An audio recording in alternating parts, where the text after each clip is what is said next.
Yes, people. We are back live. We are back live on the Sarcasm City TV YouTube for another Sarcasm City TV special. For those that haven't seen the Sarcasm City TV specials before, it's where I sit down with the biggest and best content creators in the game and give them their flowers. Like I keep stating on all of these Sarcasm City TV specials, don't wait for people to pass away and no longer here to tell them how great they are, how great their content was, and how much they impacted you. So that's what this show is all about, is giving them their flowers whilst they can still smell them. Make sure you run up the likes though. First and foremost, hit the like button on the video. Make sure you share this across all the socials regardless. And on top of those two things, make sure you subscribe to the channel, Sarcasm City TV as well. And this guest, so much to say about this guest. That the accolade list is long. You know, like the long scroll, people. Long scroll. First and foremost, in regards to him as a content creator, phenomenal. I think he's phenomenal. I think he's great as a host. He's great as just a straight up shooter on the panel.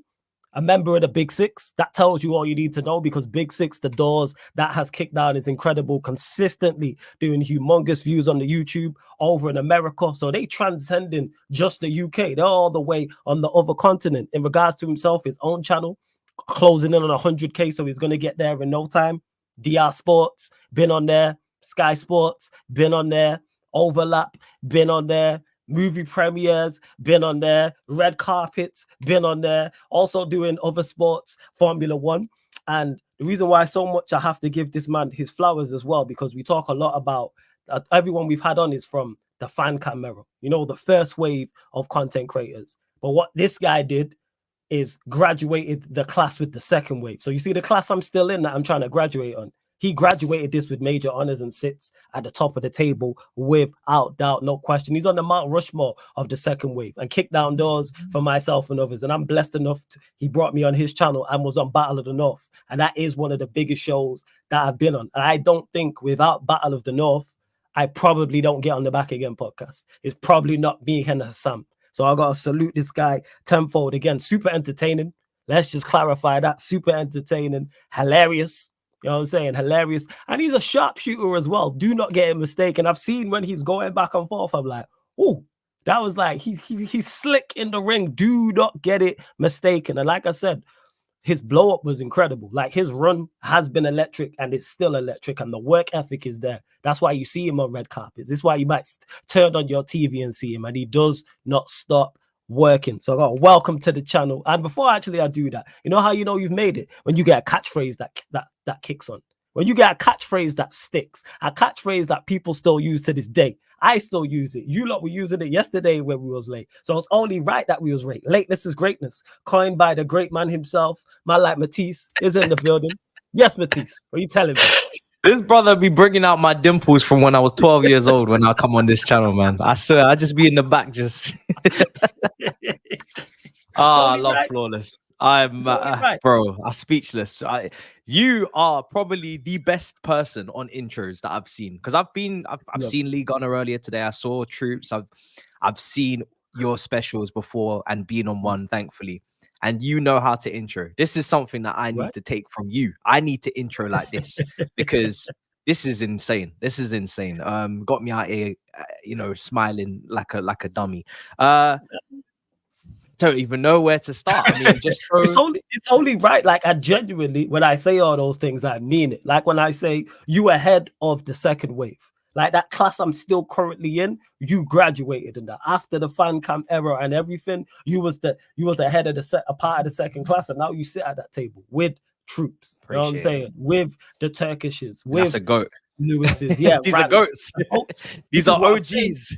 OGs, you know what I'm saying? You now sit with the OGs and shown that it can be done from the live streaming era. And that's where I'm and many others are trying to get to. And that's why I always salute you for one, all the work you do. And like I said, two, for bringing me on your channel. Even before that, when we was on the Twitch, still on the Twitch, still from me. I mean, I wish more people got to see our Twitch show, because our Twitch show was so funny.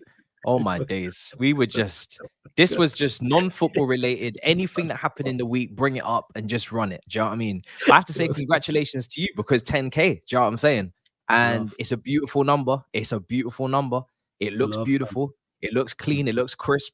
And it's more than deserved, because you stream like hell. You don't play. Like, I see basketball streams back in the day as well. Still, it's the FIFA streams, football. So it's not a joke. Do you know what I'm saying? It's very much necessary and needed to say that from the get-go. Big up everybody in the chat. Yeah, man. Yeah, I'm ready to rock and roll, man. I love it. Yeah, I love it. I love talking to Flawless. One-on-one. It's just, and I said to Flawless before we start, when this brother is in London and he's not with Lewis partying, please make your way here, because we have.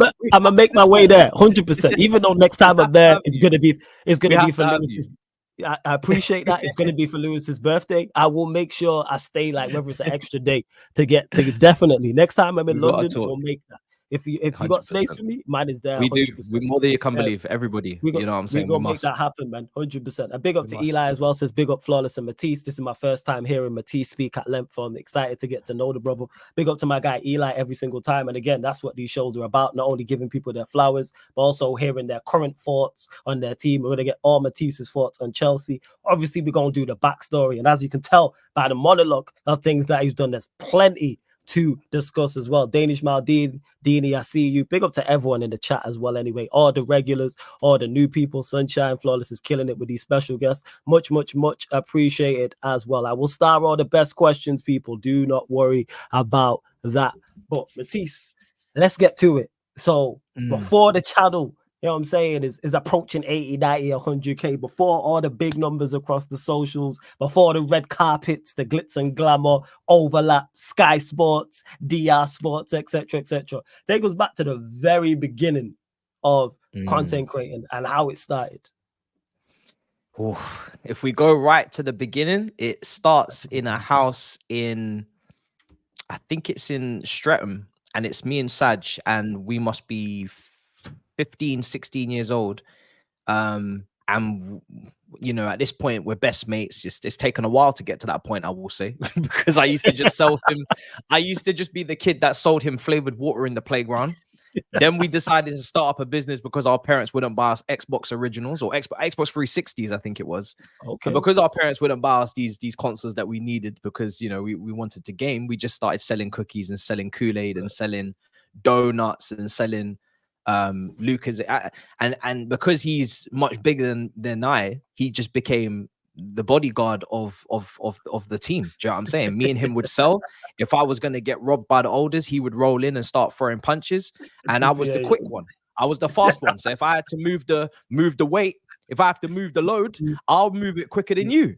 Yeah, I'll take it. You know what I'm saying? If the head teacher's looking around the corner and you need to move all this change, you know, someone juggle your jacket, you know, your blazer, and shake that shit down, and you just hear all that change rustling around. Like, what kind of lunch money is this you're bringing to school? I'll be the one to duck. So, and it just started from there. And it was a channel that had nothing to do with football. So what was the start? What year was that?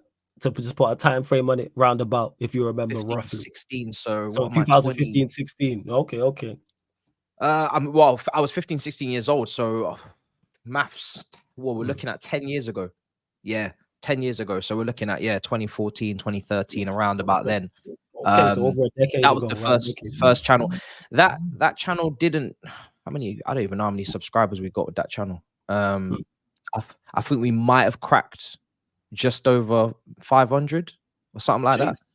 Yeah, we weren't getting like loads of views. We might be getting a couple hundred max, but that's big numbers back then, though. If you're just unknown, that's big numbers. Carry on. Yeah. I mean, we were grateful. Do you know what I'm saying? We were grateful. Like we were just doing anything and everything and trying to follow any trends or any challenges, and it was fun. And then moved over to a podcast, and that was like Casterside Podcast. We did that for a few years when I was in Ireland, just telling stories and speaking about issues or speaking about old stuff that had happened back in the day. And then eventually I just found myself on Twitter for no reason. Because there was no reason. I don't know why. You're just on Twitter just to be on Twitter. You were just there just to be there. Sometimes I sit down, and I look back and I think to myself, why did I open up a Twitter account? Like, what was the reason? Because I was quite comfortably following Chelsea for years and years, since I was 10 years old, 11 years old. I went to my first game against Villa in 2007. quite happily following the club from a distance. I don't know why I went onto Twitter, opened up an account, and started conversing on FT. But that's where life changed. That's where life changed. Never looked back. So what year was that you signed up to Twitter and started just conversing with people on there? So that was the middle of Sari season. So that must have been 2019. Yeah, 2018, 2019. So winter 2018, I opened up the account, I think. Well, not opened up the account. I always had an old Twitter account that I never used, and I just decided to start using it. And then 2019 is when I really started tweeting and making. And then I was like, hold on. I mean, I've done videos before. I'll just make videos now. And I started then making the videos, and I came up with this honesty series, because people used to bitch about big accounts all the time on Twitter. They used to be like, oh, I hate this big account. He's always saying this and swaying the fan base. I said, all right, cool. And then I'll just make a video and at him myself. But in a polite way, I'll tell him like what I like about his account and what I don't. Yeah. And that's how I started networking. And then I started to talk to the Ninis or the Alex Goldbergs or the Eunices through Twitter, because I was making videos on them. Okay, so you was making commenting on about them, and that's how they became aware of you. I made the videos on them to kind of say like what I liked and what I didn't, but I was very respectful and reflective, and that's fair. They actually liked it, because they said, oh, fair enough, you're actually saying it to us, so, and they just went from there. It was mad. So you started that. So what channel was you making those videos on, or was that just things you was recording and just uploading to Twitter directly to them, or was you recording on YouTube at that point? No, there was no YouTube at that point. So I was on. I was working. I was working in Tesco in Bailey Borough in Cavan in Ireland.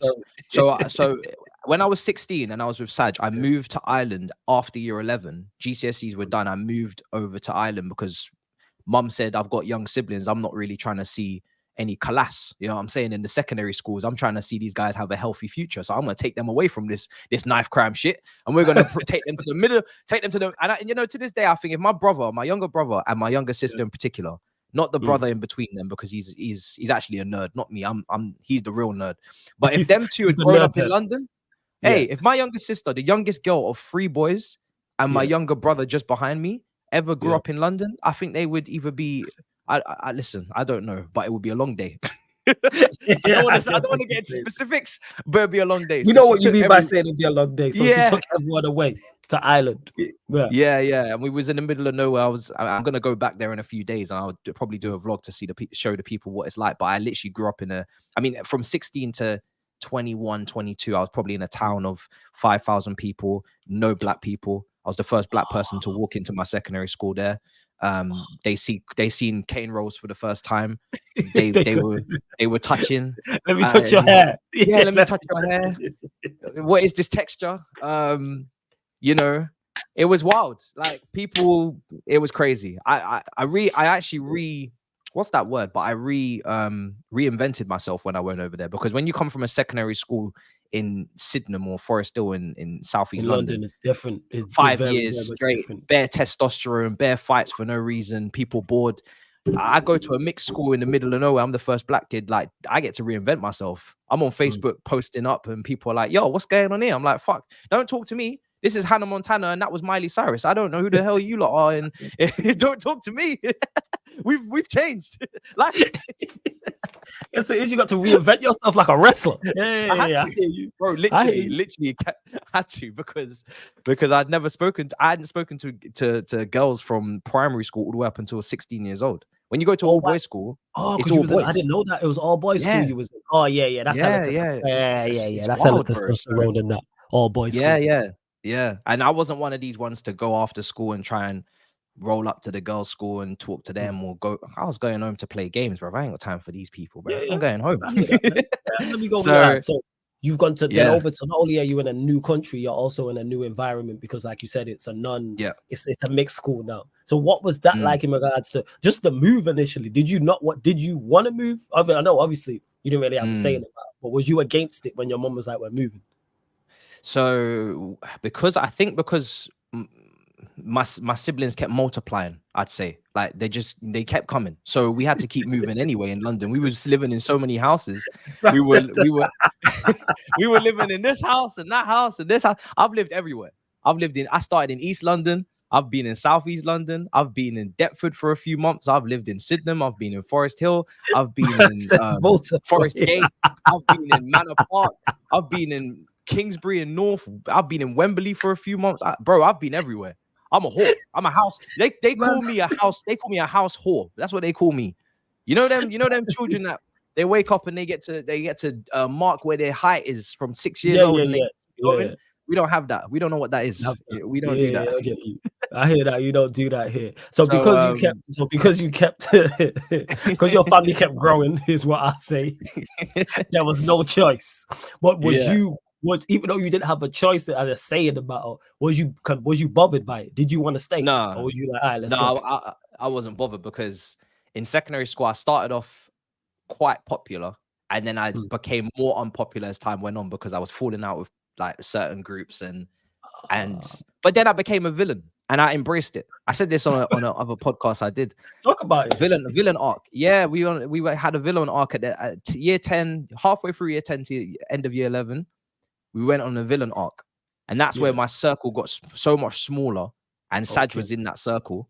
But I think also in secondary school, you start off in year 7, everybody doesn't know each other, so you start off you're friends with everyone, and then as the years go on, people start to get pissed off with each other. The testosterone is still building. Eventually, people start falling out, and then your circle gets smaller and smaller. Well, it was for me anyway. But I just took it as a villain arc, and I just took it as a you know, when Mourinho used to walk into the new camp, that's how I felt. Like when I rocked up at 9 a.m. to school, it wasn't for school for me. It was like, yeah, what now, motherfuckers? We're back. Like, they hate me, and I loved it. Why did they hate you? Like, what actually happened to force them to hate you? What was it? I think, well, you know how it is at that age. You don't really have to do anything wrong. You just have to. Okay, so you just existed. Well, I think I wasn't I wasn't rude or bad, but I was I was easy to pick on because I was skinny and I was a pacifist. I would say, like, I wasn't a fighter. Because you was chilled out. Got you. And I think once you try to show any entrepreneur as well, like if you start to try and make money out of here in this playground, you're selling stuff, you're making money. When people clock, they're either gonna take it from you, or they're gonna do it and they're gonna undercut you, which both happened. But I think it's just down to, you know, cliques and circles. At that age, nobody really knows what the hell they're doing or talking about. It's just, that's true. Yeah, I mean, it's just whatever. So I didn't really take it even that personally, but I seen it as an opportunity to just build my character and put layers on it. And I said this I said this before, like when this puts me in good stead for YouTube, because now when people are saying, like, you know, brother, your eyes are, you know, kind of, when people try and dish you, it's like, but that's cool because of the area that you've grown up in, type of thing. Same way, I can tell that verbally, the way you're cool in YouTube, you was fine in school. I know this. Well, because I had to take that. I had Facebook pages made on me and shit. Like, it was mad. But when you look back on it, it's like, that was probably very, I mean, it depends on how you deal with it. It doesn't, not everybody deals with it in a great way, and it can go left. But for me, because I don't know why, I actually don't know why I dealt with it okay, but I just flipped the script and then just made it into something different and rocked with it. But it put me in good stead for YouTube. So now no one can really, I've said it before, no one can really offend me like that. And then when you grow up on Twitter is a cesspool of violence. So if you can grow, if the people get to know you from Twitter, you can last anywhere, because Twitter's mad. It's crazy. Social media is just a crazy place in general. That is fact. So you was on your villain arc, like you said, felt like Jose at the new camp, which is brilliant. It's true. Bro, I can imagine you rolling up though into school. Bro, lateness is greatness. You think I was tactically planning formations before the game was being even played. Like, you think I'm rocking up to school so you man can try and take the stock, the money that you've got. The year, I'm in year 10, the year 11s are trying to take stock of the food that I'm bringing in and the drinks. And you think I'm gonna rock in on time? I'm gonna come in lateness is greatness. When assembly's already started, I'm gonna take my 30-minute detention and make 30 quid because of it. Like, what do you think this is? Tactics. Smart. It was mad. Time wasting. You have to think. Time wasting. Exactly. Time wasting. We have to. Sometimes you just got to go into the corner and you just got to keep the ball, bro. because I'm not going to be turning over possession in the last minute and then lose all my food. We're not doing that. So we go and keep the ball. Possession. I wish I could bring on a Jorginho back then. Another skinny brother that knows what he's doing. Well, you had Sanj with you. You had the enforcer right there, man. You had Sanj. Yeah, with you. Help. It's true. Shout out to Sanj. Oh, that's a keep You must. I'm telling you, when people see me on the street, they're like, "Oh, you're tall." I said, "Brother, yes, I'm tall, and I'm also fast. Because when you're skinny, you must be quick. You cannot be skinny. You cannot be skinny and slow. You won't last in this world. You must be one or the other, strong or fast. It's very important. Fight or flight. Been there. Yeah, fight or flight. Yeah, very important. Even in a mixed school, 100%. You must. So you've gone over to Ireland. What was it like being then in the new school, only black kid, like you said, mixing with girls? Was it an easier time than being in London? Yeah, I mean, because by that point I'd learned so much that I took that with me over there. Now you still have your certain difficulties. Obviously, at that point, I'm still getting to grips with who these females are. Like, what do you want with me? What are your intentions with me? Do you know what I'm saying? Like, what took me a year to like figure them out as a people. Do you know what I mean? Because I'm not used to dealing with you lot. And I'm not used to now we're entering an age where you're trying to move to me. Like, because I'm the only brother out here. I'm like, oh yeah, you was probably saying. I didn't even think of that. Now, this is the thing. So now on Facebook, when I'm eating different delicacies that I wasn't eating in London, my old friends in Southeast are saying, this brother never used to eat like this. This brother used to be starving. Grains of rice under the door. Now he's eating 3-course meals. I said, no, don't get jealous.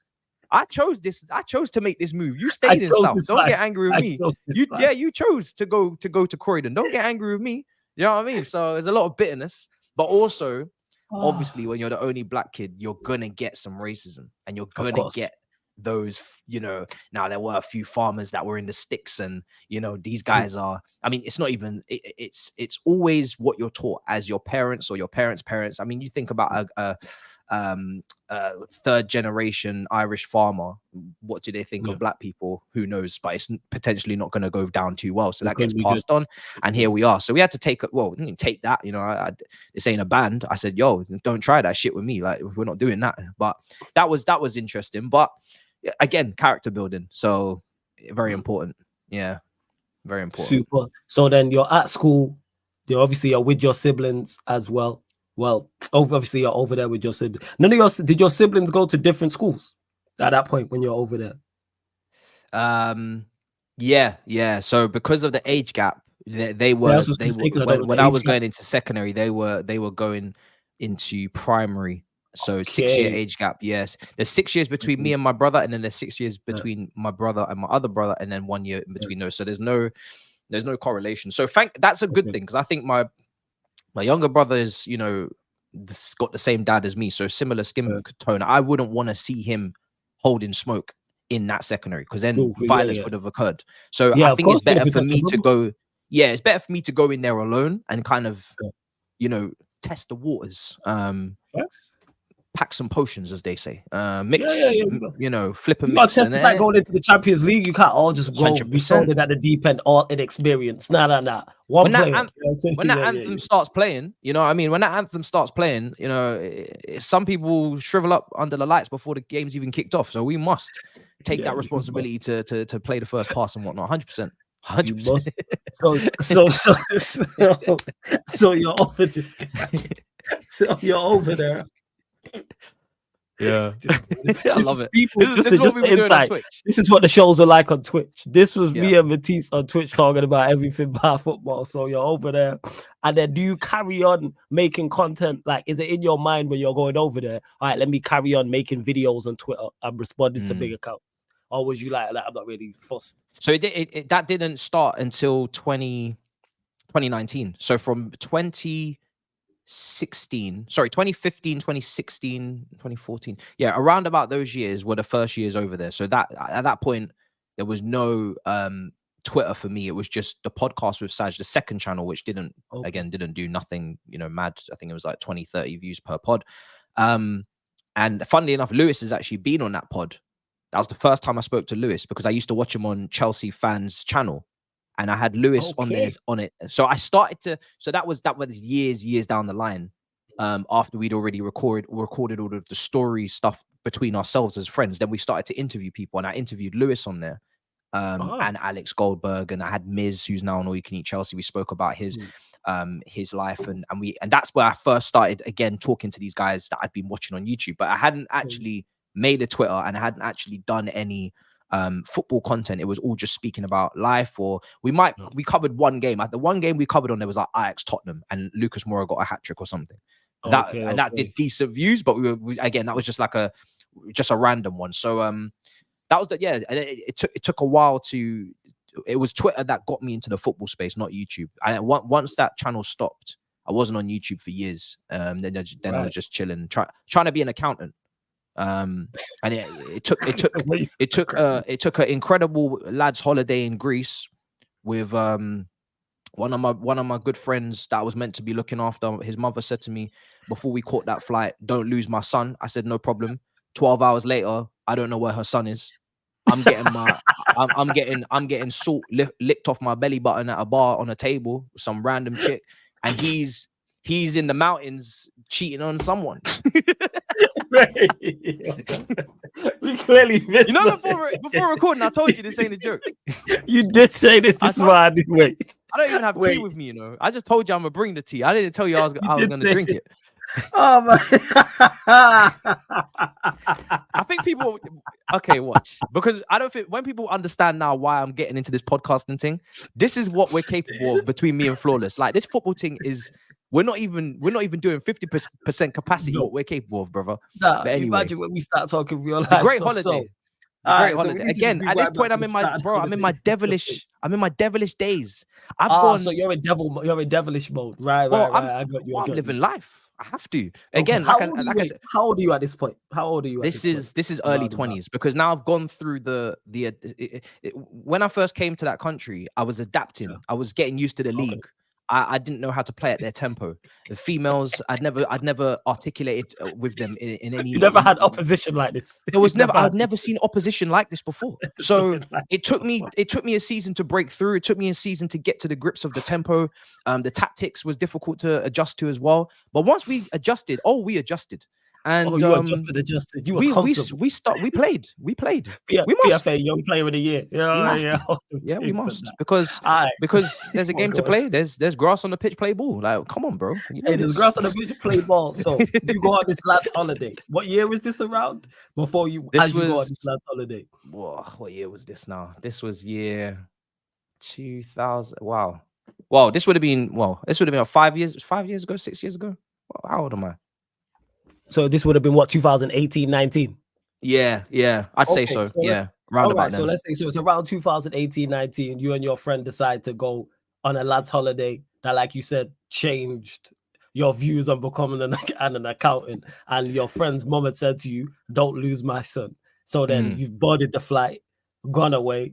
Yeah, you're in a bar getting salt licked off your belly. Bro, that was the best holiday of my life. Talk about it. You ever watched The Hangover? Yes, I've seen The Hangover. I've watched The Hangover, and there's Chow, and there's all these guys, and I'm thinking, this is obviously a movie. This doesn't happen in real life. But that holiday was genuinely a movie. Like, we landed, and that night, I'm skinny dipping, and I'm like, what's going on? So like, you was just drinking and got mashed up. So you just lost your brethren. You just lost your friend. Well, he wandered off. I wandered off because I'd found an Aussie girl that I'd never spoken to an Aussie girl before. I'd never encountered. Again, this is international. This is international, and we're playing for our countries now. And I feel like, he's Irish, I'm English. We're playing for our countries, and I've got the call up, and I've got to deliver. Like, I've got to go out there. The World Cup. We must, yeah, for sure. So I'm with an Aussie, so random, and I've disappeared. I've left him, and I left him with one of my other friends. It was the three lads. So there's three of you lot then. Okay. Yeah, so I delegated the responsibility over to the other friend, and that other friend, I don't know what happened. They must have lost each other, but that's none of my business. I was living the time of my life. I was preoccupied. Yeah. So you was bar crawling with this Aussie female, and having the time of your life, and you lost your brethren. Go on, continue.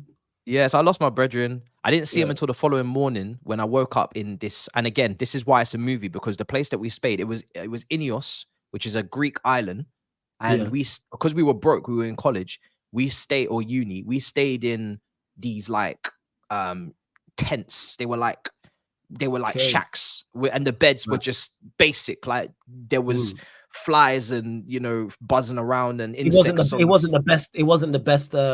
We basically in a tent. Yeah, we ain't in a like. There was more expensive. Like there was the best like conditions. That's what. It wasn't the best conditions. It was the changing rooms of Halifax or Accrington Stanley. It was concrete on the floor, insects moving around, but it's fine because we don't care. You know what I mean? We're only spending the night. You there for a good time. Facts. Yeah, but I woke up in the morning and I saw him and I said, "You had a good night?" He said, "Yeah." I said, "You have a good night?" He said, "You had." I said, "Yeah." So, all right, cool. We move. Don't tell your mom. We just moved. We just went on to the next day. Okay. Yeah, but that was the holiday where I rang my mom and I was at a party. And it's funny because this is all traceable. Like if people go onto my Instagram, you'll see my old photos are nothing to do with the industry or football. This is like me with my mates in Ireland drinking and all that stuff. And there was a day where we were out and we were doing I don't know how they got away with this, but they were doing some sort of what were they doing? Some sort of talent show, and they had us as the judges, and it was just all gals on stage. I don't know how they got away with this. Was it like a bikini contest? Yes, that's what it was. And why is this taking place in my life? I don't know, but I'm rocking with it. So I said, I'm having a great time. I'm going to ring my mom and tell her I'm dropping out now because I'm not interested in accounting. I'm failing. I haven't been going. Sometimes I don't go in. Sometimes I go to the cinema when I am in. Sometimes I go to the gym. Sometimes I go in and I don't listen. Sometimes I don't have my assignments. Sometimes I don't even get my grades. And I failed most of them. And I know I'm repeating for the second time in 4 years. I've repeated first year twice. I've repeated, and now I'm going to repeat second year. No, and I'm paying for this because I'm working in Tesco, paying for the uni. Nah, we're leaving. We're done.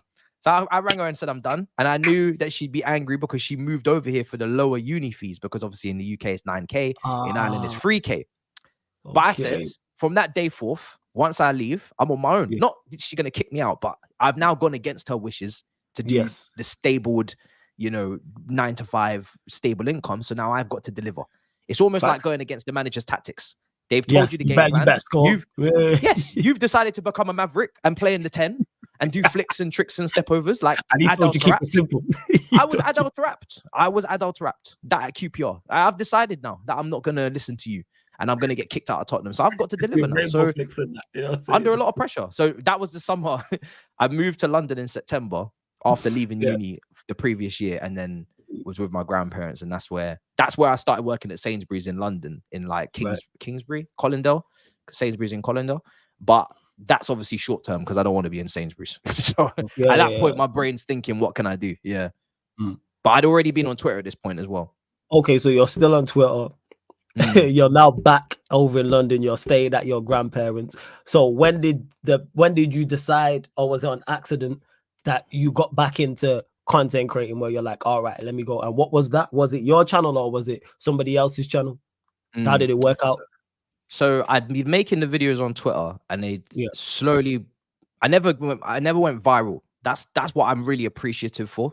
I was speaking to Turkish about it the other day. I never went viral. Everything that I did on social media has been incrementally, slowly upwards. So it always allowed me time to think and to plan and to. I never just blew up and then I had to get it all together. Yeah, I never just got 100k video and it was, oh shit, what now? So all the views were just slowly building. The little skits, the little videos, sometimes some comedy. I did a video in international break that maybe people remember, where I was just kind of walking around in a shirt and trousers, and the music was playing in the background, and it was just boredom, and I was skipping rocks and feeding the ducks with bread, and that was basically like Premier League fans during the international break, the boredom and all that. Yeah, kind of like a skit like that. And then some Chelsea videos and whatnot, and they kept building, and then people were like, go to YouTube. But at this point, I knew I wasn't ready because I was working at Virgin Active, and I was staying in, after I'd moved out my grandparents' house, I was staying in a I was staying in this box room in Mill Hill East in an apartment, a shared accommodation. So I had no space. I barely had space to open up the door before it hit my bed. It hit my bed. I couldn't even open the door fully. But it hit my, like, You open the door, it hits your bed. You walk in, you close the door. There's a bed, and then it's close proximity. Like this is to get into this room. You've got to scan. You've got to be aware. You've got to look over your shoulder. Check your shoulder. You got to indicate. You can't go into this room and just think you can just bust in and just no. You'll be dispossessed. I'm telling you right now, it's mad. This room is so small. I've never seen, bro. It's a bathroom. I genuinely think I was renting a bathroom for, what was it, 5, 6 hours? How much I paid for this place? I'm not even laughing at that. That's just laughing at that. Yo, you gotta check your shoulders. You gotta scan. Like, it's so you small. will be dispossessed. So small. And then I'm living with like a 27-year-old, and the flat's really congested. It's one floor, like there's the bedroom, toilet, kitchen, and in my room. And I'm living with people that are older than me, so I can't even like get into the YouTube and make noise or anything like that. So I'm going to Virgin Active, doing my shift. At this point, I've started working with Cheeky Sport and Joel on socials and doing social media admin stuff for them on Instagram. Okay, so social media admin. How did that come about? From Twitter, because the videos. Oh, that's from Twitter, because he's seen your Twitter. Okay. Yeah, so he saw everything started from that Twitter.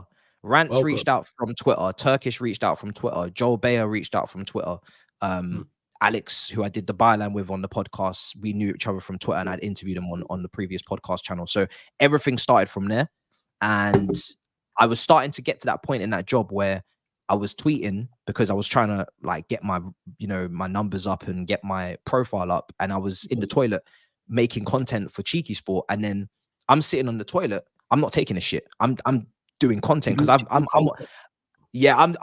Cheeky Sport Instagram that day making memes, and it's my day to post. And on Cheeky Sport big Instagram page, these meme accounts, they have like time slots that you got to post at, say 1 at 9 a.m, 1 at 12, 1 at 3, 1 at 6, and that's your day. You need to cover this page that day. Make sure you do that. Being like in with the news and what's the latest and everything like that. I'm sitting on the toilet, not taking a shit. Trousers are fully up, zipped. Boss, I forgot to lock the door. So the person that hired me, that I'd basically swindled into the job with no sales experience, opens up the door, sees me on my phone with no ambition to use the toilet for its purpose on shift. And he looks at me and he just closes the door. He just closed it back. It was that moment I realized I'm out of a job. I'm not out of a job now because he didn't sack me that day, but I said time is now we are ticking. Time is ticking. And we're gonna lose this job for sure, more than you can believe. So more than you can believe. Yeah, I was so happy to get that job in initially, but you know what it is with me? I can't do 9 to 5. I always fall out with my boss because once I realized the goalposts are changing, it's a commission job. So you can hit commission and hit target and make more money, but then head office are like, everybody hit commission. We need to make the target higher next month so they can't hit it because we got budgets to stick to. And once I did, it took me a couple of months to clock all of that. And from the moment I clocked that, I have a it's almost like having you can't. I've peaked. I can't. You've hit a ceiling. I said I'm done. I'm mentally tuned out now. You lot are taking a piss. My hard work is going towards nothing because the goals are different. The goalposts are moving. So I got to respect that though. Before you carry on in regards to getting the job and making, because of your surroundings, obviously with being at your house and being in a tight space in regards to a box room, you're making making content. Like whilst you're at work from the toilet, that's hustle. Yeah, that's hustle. Like we laugh at the joking because the visuals funny, but the hustle is real, and that drive is real as well. But carry on. Yeah, no, spot on. Like I feel like when people say diamond in the dirt, I think they say that is so like I feel like you almost have to have that struggle to really make something pure and make something mad. Because I feel like if I had been well off or I'd been in a good position and everything had been given to me, you wouldn't have that drive and will to be successful. That drive. I'm trying to prove my mum wrong, and I'm struggling, and I'm trying to graft. Like it's just there's so many like things I'm trying to spin.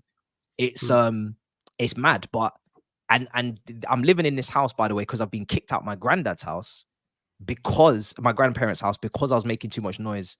And that's the early days of like me trying to go on Twitter, and I've now gone on when you was recording videos at your grandparents, I was doing because you're making too much noise, and then that's why they was like, all right, you got to leave here. You got because they're old. They want to go home. They want to go to bed at 8 p.m. and I want to start. I want to my day starting. What do you mean you're going to bed? The day just begun.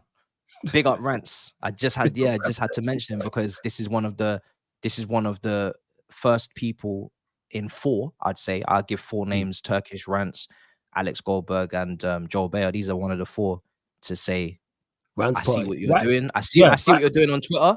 I'm gonna give you an opportunity. Rants part a lot of people on. People don't give Rants his credit, and obviously Rants will be doing a special. People don't worry about that. Put a lot of people on, including myself. 100%. You know what I'm saying? If I had to name him, he'd probably be in the 4. Like people who helped me, he'd be probably one of the 4 as well. Like initially, like shout out to Rants every time. Make sure you lot subscribe as well. What time? 7 p.m. Friday, Rants. There you go, exclusive people. 7 p.m. Friday, Rants is special. Will be on the channel. But yeah, go on, carry on. So after the bosses open the door, seeing you making content, close the door. Obviously, you've been moved. What was that? Did you just leave, or did they actually call you into the office and all of them things there, or did you just leave at that point? I had this job. I started it in February. I think it was 2019, and then COVID started in March in the UK. So I've been there for a month, learned things, not really done much work because I was still learning. Then COVID came, and I went back to Ireland because I was like, I'm not staying in this box room in the heat. Not in the heat, but I'm not staying in this box room during COVID. I can't go outside. I can't like mask. No one can do anything. Everything's closed.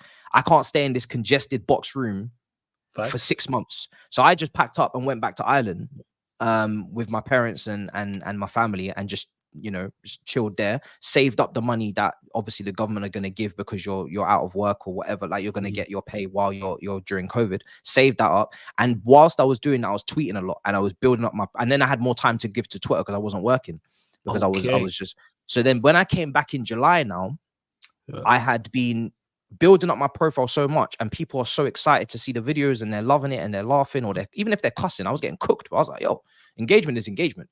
By the time I come back, I was so mentally involved in that, like I was pursuing that. I didn't want to do the job anymore. So when I came back, I got let go like a few months later.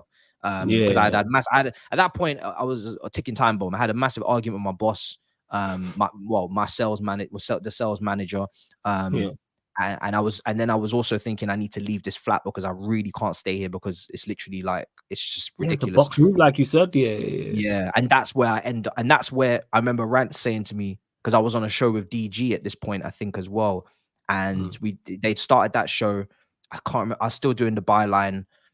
I had a taste for it because I'd done TalkSport once as a guest, flying over from Ireland. I flew over from Ireland for TalkSport one time, and they were like, why you fly over for this? I said, because I want to do this. We said we don't cover the flight. I said, I don't give a damn. I'll pay. So it's TalkSport is a look. So did all the things you just mentioned, like in regards to working with Deluded, working obviously the interview at TalkSport, was that all from Twitter? So that's all from just posting videos from Twitter. Everything's from because the videos were doing like 100, 200K at this point. Doing like 5K, 6K likes. It's ridiculous. Like I can't even get that engagement now. I don't even really want it. But and then I remember Rants. I was doing the show of Rants, and I remember doing the show in this early days, and I'm doing it in this box room, and it's like it's mad. Like I don't even know how I'm even doing the show because like I'm just literally in this box room. Like I'm literally leaning on my bed, laptop on my lap, and I'm just like it's so basic. It's mad. Like there's no desk, there's no nothing. And I remember him saying, and a few others on Twitter, a lot of people were saying, yo, you need to start YouTube. I was like, we have to wait. We're not ready. We'd have to wait. And I knew that once I started it, I needed to be ready to continue it and actually never stop. So the funny thing is about YouTube is I started it once I moved out of that house because I knew I couldn't do it from that house. Right. So you moved out of the house to where? Where did you go to? That's when I moved in with Saj. And because we had done YouTube before, this was now full circle. We come back and I said, right, you're moving into this place. I'm going to stay. And then I moved into his living room, slept on the mattress for about a year and a half. Then COVID came again, 2020, went back to Ireland for a bit, again in the 6-month period, but basically stayed in his living room until I moved to where I am now. And that's where the YouTube starts. And I'm full-time. Before I'm even monetized, before I even have any subscribers, I'm full-time because I've saved up the money to afford me a certain amount of time to do YouTube until I'm monetized and I'm hopefully earning. But we took a gamble and thankfully it paid off. But when people ask me like, are you full-time or when did you become full-time? The moment I opened the account and I posted my first video, I was full-time on YouTube. It was full-time. So you'd obviously, like you said, worked with DG, working with Rants, then moved in with Surge, and then that's when you was like, all right, I'm taking this fully serious, full-time YouTube from 0 subscribers, 0 uploads, etc., etc. So then was that you seem like the type that it was like fully thought out in your head. You're like, all right, well, I'm getting traction on Twitter. I'm now working with Rants. I'm working with DG. So I'm going to be good in this. So what was it like initially when you started doing your own shows and own uploads? It was interesting because I'm trying to remember when Big Six started, but I think what happened first was that COVID hit round for the second time. And at that point, I'd just been doing previews, reviews, and news videos, and I wasn't really. Again, when I say I started from like the bottom, like we just started from the bottom. Like the first few videos were doing very normal numbers, nothing over a K, nothing over a K&a-half, and I just took everything I could from Twitter and then just kept it moving. But then I think COVID came around again, and I started doing a lot of lives. And that's where we started really a lot of collabs. So I'd be networking on Twitter all that time. So then I started to bring on all the Chelsea, like people obviously have their riffs and raffs on YouTube, but me, I didn't know anyone. So I was collaborating with everyone because I was like, my first goal as a content creator who's been a creator before football is the audience needs to see something different. And they need to see people in rooms together that they've not seen before. So it was my opportunity to just bring everybody on for the first time, meet them, talk to them. I remember I had a show with Rants and Saeed, which was live. That was like one of the first. I think that was the first show that I ever did over 10K. I had George Benson on, Son of Chelsea. Nini came on, Eunice came on. Everybody I had everybody on because I was just so like I just wanted to meet everyone. I was buzzing. And then we started to kind of condense it down and put things in place where London Clubs Carnage starts, me, Tobes, Lee Gunner, and Corey, which was the first panel on that show. Was that the initial? I didn't know that was the initial panel. Yeah, that whole panel was learn something new every day. So you said Lee, who was it? Lee Gunner, Lee Gunner, Tobes. Because I remember this iconic episode where Lee said that Mahrez was better than Neymar. And I was like, wow, this is crazy. this episode is mad. We had some incredible episodes. Corey was a West Ham fan as well.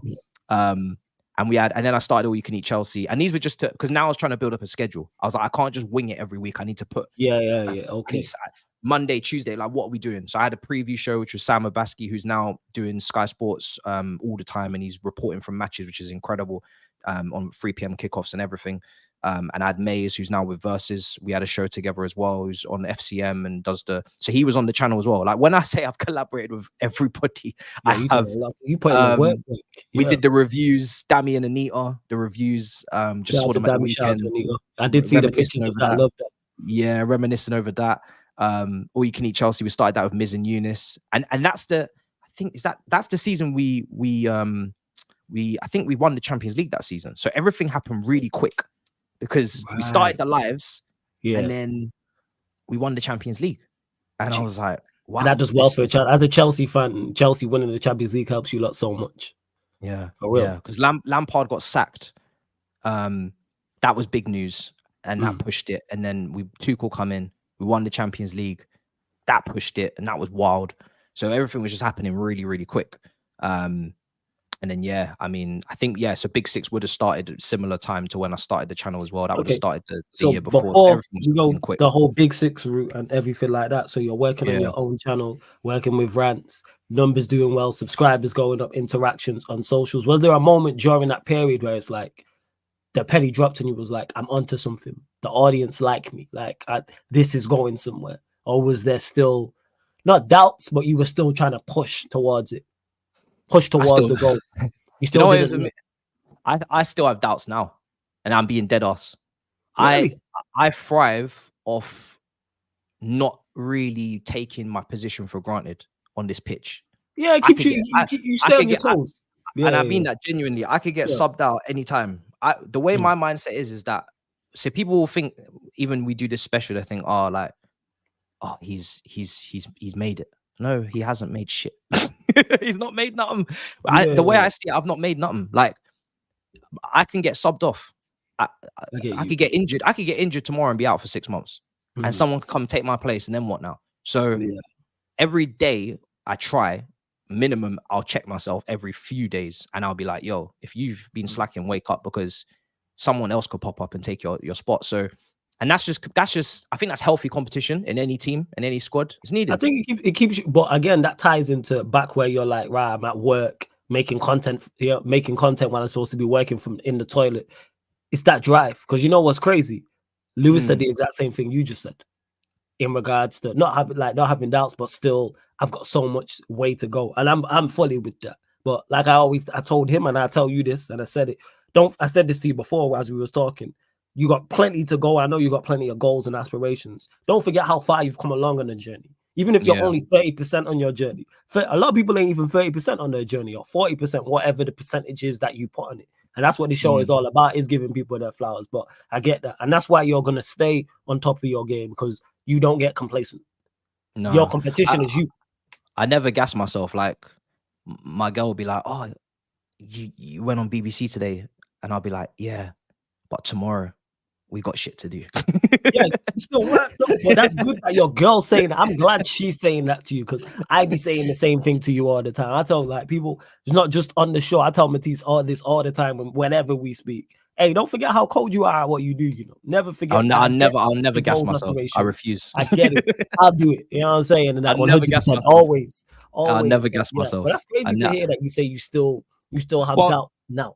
I know I can do. So I don't have doubts about what I can create and what I can do, because I know what I've been able to do up until this point. But I just don't take it for granted, and I don't get complacent, and I don't stop trying to elevate. So there's always levels. Because for me, right, is because I started this because I did YouTube before football. I didn't come into YouTube just to talk football, or just because I like football. I come into YouTube because I want to do YouTube, and I want to create. I've always wanted to create content. So I've got a side of me which is, I'll take risks with the content. Sometimes I'll create something and people will be like, what's this?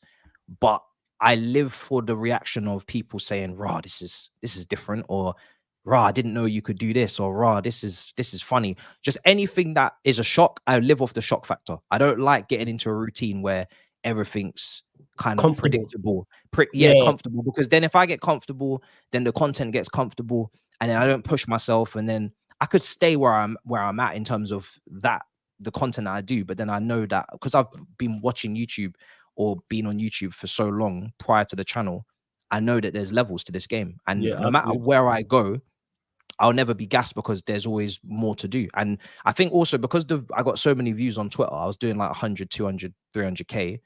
The views on YouTube that I get, like, it doesn't gas me, because I know that this is, there's levels to go up, even though the numbers you're doing is quality, because you're looking to build a resume. You know what I'm saying? You're looking to have classic after classic after classic after classic. I respect that. But yeah, I feel like it's also like I'm very I can watch back my own content and pick all the faults and be like, yeah, this needs to be better, this needs to be better. I love it when I put out the pod there and people are leaving comments like, okay, we can do this, we can change this. I'm like, yes, we can. And we will. Yes, next episode. Do you know what I mean? Like, it's always trial and error, man. It's always you're always looking to, even though do well, you're always looking to improve as well. Even though you're at a high level, you can still improve, and that's how you stay at the top of your game. And the content 100%. Stays elevated, and you stay elevated as an individual brand. Before we get into the whole Big Six Pants and that big shout out to Big Six Pants, Big Six Show. Shout out to him. But shout out to Monts every single time. Before we get into all of that, run up the likes, people. There's over 250 people here, and we ain't even finished in regards to Matisse's story. So make sure you hit the like button, like check 1212. Make sure you subscribe to the Sarcasm City TV YouTube channel. Subscribe right here, and subscribe to Matisse's channel. The link is in the title, people. So you should already be subscribed. He's on the road to, you're gonna get 100K expeditiously. He is gonna get there without doubt, man. You getting there expeditiously. Big up to 1 second. Let me just get to a couple super. I love how difficult it is. Big up to Poch, and says loving women aside, what's the verdict on Havertz now? What's your verdict on Havertz now? No change. No change. I didn't expect we're gonna leave this to just marinate the chicken. Let the chicken marinate. We don't Hey, want to let him take it drink the out too Kool-Aid, soon. man. Keep saying this. Hey, Yeah, we Arsenal don't want fans, he's great. Drink the Kool-Aid. It was all Chelsea's fault. Life's a journey. Got to be able to answer tough cues. Big up for the super chat again as well. And big up to Stephen for the super chat. Says big up Flawless. Run up the likes, people. United got to build on the FA Cup and keep it going. Ma, nothing against you, but I'll forever pray on Chelsea's downfall. Big up to my guy Stephen for the super chat. 100%. Fair enough, Stephen. Big up to you. But yeah, hopefully United can build on it. And big up. I'm saying, speaking of Battle of the North, you know what I'm saying? Big up Hassam says, big up Flawless, my favorite guy, and tell Matisse is a fraud. Big up to Hassam. Make sure you subscribe to This Is Football as well, people. Make sure Hassam will be on here as well. He's the one tomorrow, people, at 11 p.m. UK time. Hassam will be on for a Sarcasm City TV special. So, like you said, you're blowing up on Twitter, Matisse. Some videos, 100K, 200K. You're doing big numbers. Your interactions are up. The followings both up on Twitter and Instagram as well. You're still doing this show with Rants, Deluded. Your views is going up on your own channel. Subscriber. Was there a subscriber number you got to? And I know you said not get gas, but you was like, this is the ball's rolling. Like you're onto something. Yeah, 10K is always the one that hits. That's why when you hit it, I was like gassed because I was like, you rang me. I appreciate that. Yeah, I rang you immediately because I was. It just reminded me of the feeling of seeing 10K, and I was just like, I remember how gassed I was, and I will hope Flawless is gassed because I'm gassed. Everybody needs to be gassed. Like 10K, it should. I think 10K should come with something. It may not have to be a plaque, but it should come with something because I've had. Yeah, because it's my third channel. I know how difficult it is to get 1K. I don't look at these numbers and take them for granted. Like I know how difficult. I think Twitter for me was very easy to grow because it's just like it's like TikTok almost back then. It's just people could just scroll and they'll just see it. Whereas YouTube is you're in an algorithm and you're competing with so many people that are doing the same thing. Everybody makes videos on YouTube. That's what YouTube's about. So when I hit 10K, I remember the graph to hit 10K was mad. Like I was doing so many interviews. I interviewed some crazy high level guests that I'd never thought I would interview. I remember doing an interview with Peter Jury, and I've only just put it out again on the website because I was like, if anybody hasn't seen it, Peter Jury, make sure you check that out, people. I seen you post that on your story yesterday. It's a timeless one. It's old, but it's timeless. It's I've just added it onto the website just to make sure that I can kind of find it. But I remember interviewing him and thinking, raw, I'm talking to Peter Jury about the Aguero moment and South Africa World Cup, and I'm just buzzing. Like I've spoken to Gab Marcotti, I had him on, Julian Laurens, and these are people I used to watch on ESPN. So the graph to get to 10K was mad. This is all networking. Like this is all just working off Twitter and just piecing things together and all that stuff. So yeah, man. And then that's also early stages of Big Six and yeah, just everything was kind of happening at the same time. But when the 10K hit, I was definitely like, yeah, this is nice. Yeah, it was crazy. When I hit 10K, I was gassed. I'm still gassed about it now. I still can't believe it. I'm not gonna lie, because like you mentioned there, I remember struggling to get to 1K. I remember struggling to crack 1K before we switched this to Sporting Channel and doing live. So to get 10K, crazy, and salute to all of you lot for that. So you're continuing to grow, like you said, you've hit 10K. Let's get to Big Six. Like I said, one of the biggest shows in this space, kicked down so many doors internationally, humongous show.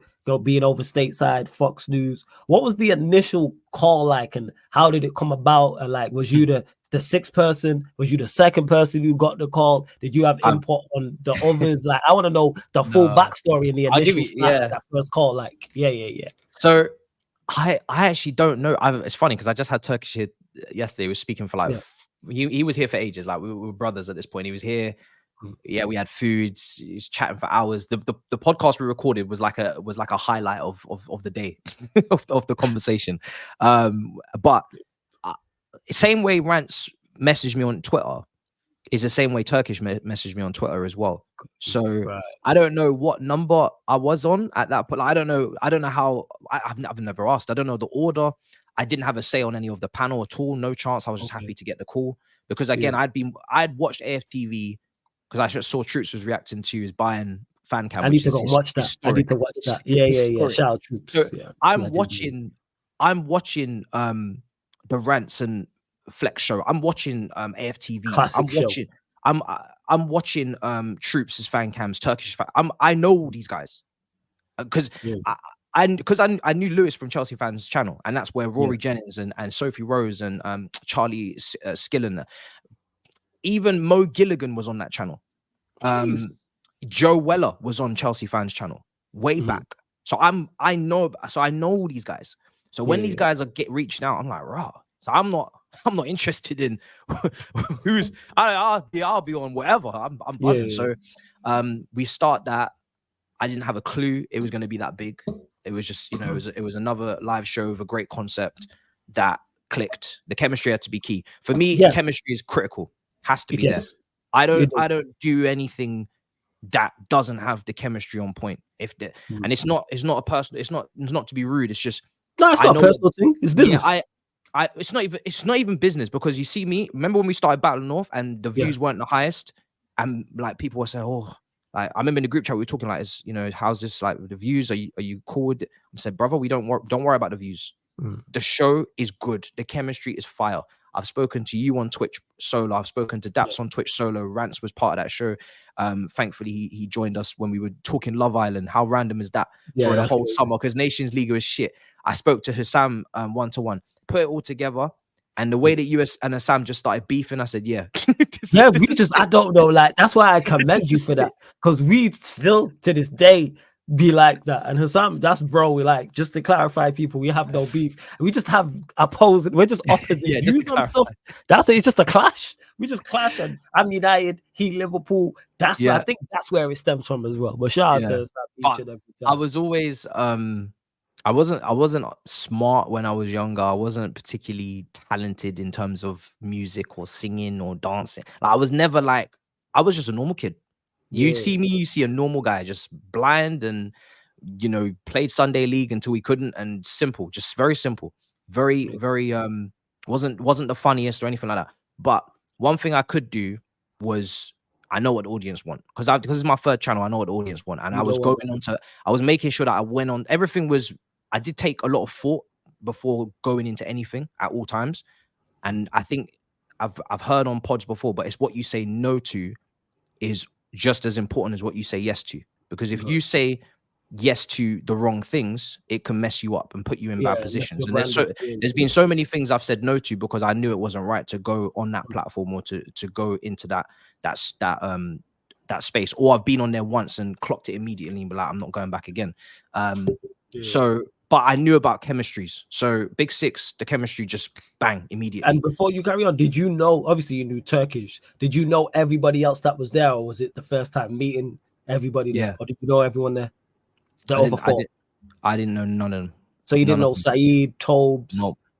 Grizz? That's crazy. You know what I'm saying? It's crazy. Yeah. You know what I'm saying? Hugh didn't know none. Right. So Hugh came in to replace Steve years after. I didn't know any of them. Okay. I remember the first show, actually. I don't think Grizz was on that first show. I think it was AGT from DR. And then Grizz came in after, but he was maybe in the second show. But I didn't know anyone. So as soon as that happened, Turkish obviously knew everybody. Turkish was totally put it together. But he had that idea before, because when I went back in, because now I'm like, well, how did you get this idea? Where did this come from? He'd done a show called The Top Six years before with his friends. Okay. But then that stopped. Maybe life and everybody, they're not. Yeah, people get busy. If you're not in the he relaunched it with YouTubers. And that's where, and then he just changed it to the Big Six instead of Top Six, because he said to me, Arsenal obviously is finishing 8th. It's a bit awkward. Yeah. So it's the Big Six. Yeah. I get that. That's mad. So then, so you'll get that call up. Like you stated, you didn't know it was gonna be, the show was gonna be the juggernaut that it is. Did it click straight away though? Pretty much, like, because you're a content creator who's fairly seasoned at this point. You're like, oh, we're onto something here. The chemistry's on point. The variety was mad. I mean, the characters. I was always trying to run jokes and kind of just enjoy. But then you got Tobes, who's like really passionately loves his football, can get very angry, very argumentative, which is brilliant, great. And because again, I'm not smart, I'm not I'm not gifted in these. But one You're thing I selling do. yourself short, fam. You gifted at this. Well, I'm just being honest because I gifted at this. Look at someone like Expressions. This is funny. You know what I'm saying? This is real funny. Like, and he's another one who's gifted. Like, shout out to Expressions each and every time. Same way Rants is gifted. You gifted. Trust me. Your ability to have analogies that only are accurate but are funny is a gifted skill. Because I'm someone who tries that, and yours crack me up. You talk like, even when we're talking about just before about going to the school, I was saying that like time wasting and things of that nature. I feel like I've developed as the years have gone on. I've tried to develop I wasn't Wayne Rooney, that's for sure. I wasn't Wayne Rooney or Bellingham or anything. I feel like not a Jamie Vardy. Drogba. Yeah, 24, 25. Drogba, but look at Drogba's career and look at what he won. He won it all. But I mean, one thing I always knew is how to like read people, or to how to look at personalities and see how they fit. So I looked at Steve and I thought, yeah, real Mancunian. You know, he's older, so he's gonna come with some, you know, wisdom and a different insight and a different outlook, and he's obviously gone through the whole journey. You look at Saeed, the guy is just a joker. He's an actual. I tell him all the time. You are not trying to be. I'm trying to be funny sometimes. I did admit it. He's not trying to be funny. He's just funny. He doesn't understand how lucky. You don't get it. Because some people be trying. I try. This brother don't try. He don't try. I try. He don't try. I'm looking at him like, how this brother just here, just funny, and he's just doing it by accident. He thinks it's by what, and he's doing it. Nah, it's ridiculous. On accident, he's the only guy who could say when you must, you didn't must, and everyone's like, yeah, we get you. Who does this? And it hit. If I would have said that, that's not hitting and sticking. That's stuck. When you must, you the curtains on the wall. Brilliant. The curtains on the wall. What is it, bro? If I was to chalk up every saying that he's had, I'd be here all day. The curtains on the wall. What do you mean the curtains are on the wall? We knew what he meant. What do you mean? We all speak fluent Saedanese. You know what I'm saying? We all got it. We all speak fluent Saedanese. Entertainment, that's a skill in itself. When you must, you didn't must is beautiful. It's just brilliant. Easy. So it's easy. Exactly. So Saeed was just already on a madness from day one. I could see it. And then Turkish, like I said already, he was the only one I knew. And then Grizz come in and did the community man thing, and then hush up your mouth and relax yourselves. And and it's just. I was just sitting there thinking, like, this is gonna be something special. Like, you've got everyone, everyone's from a different background, ethnicity, way of life, different experiences, different ages. I just thought there's nothing else like this. I know that. So we're leaving here with something. Like, we're all leaving here with something. This is gonna be something crazy. We're all gonna put something down, and that's important. Like, just to know that you did something. When you put so much time and effort into this, you want to know that you did something, like you made a difference. So yeah, man, I knew from day one that show was going to be on a madness. So I was buzzing. So you knew that from day one. You was like, look at all these characters Turkish got together. I'm so fortunate and privileged to be there. Was there a moment in time when it hit a certain amount of numbers, or Turkish said, look, someone shouted us, or what was the first point where you was like, oh, Big Six is one of them ones? Turkish is, I've told him before, what he's done for me is ridiculous. Because like, when you start this, especially when I started full time, like making money from this is so important, because if this is your livelihood. So when I first started, obviously mum wasn't happy. I told you that already. Yeah, you said so.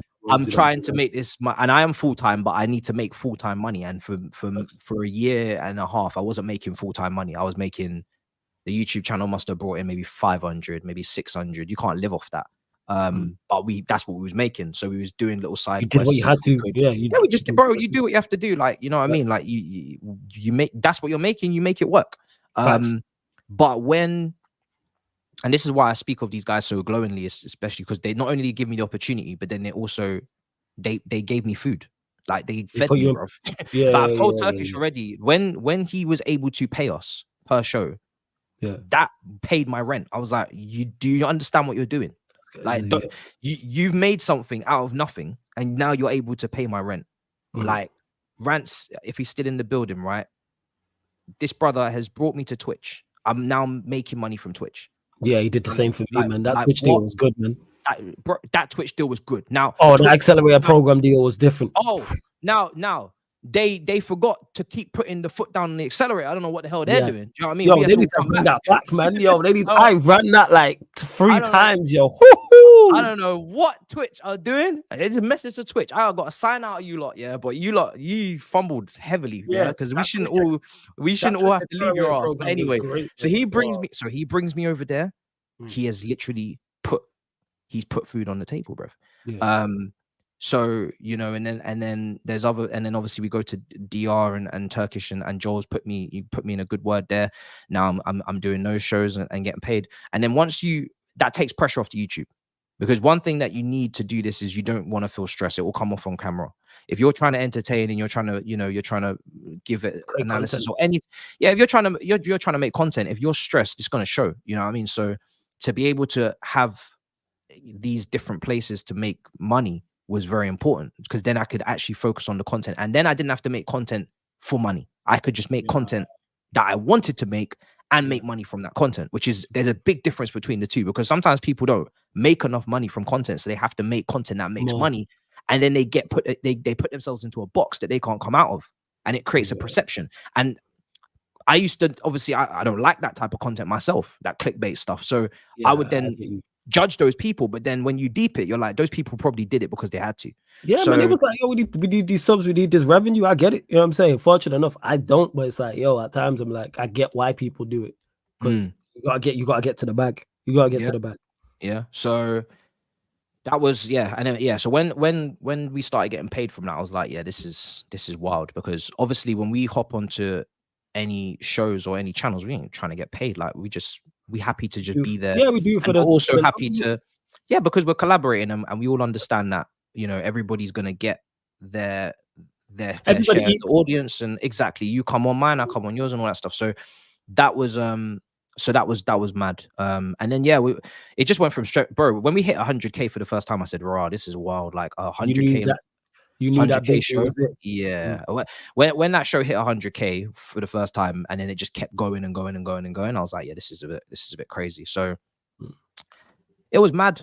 It was mad. And that show just, it doesn't stop. It's just on steroids. I don't know what's crazy, the numbers you do. You man do that. It's crazy. And I salute all of you lot. And I've been fortunate enough not only to be on the show a couple of times, I think I've worked with everyone that's on there permanently as well. So salute to every individual, including yourself. And like I said, blessed.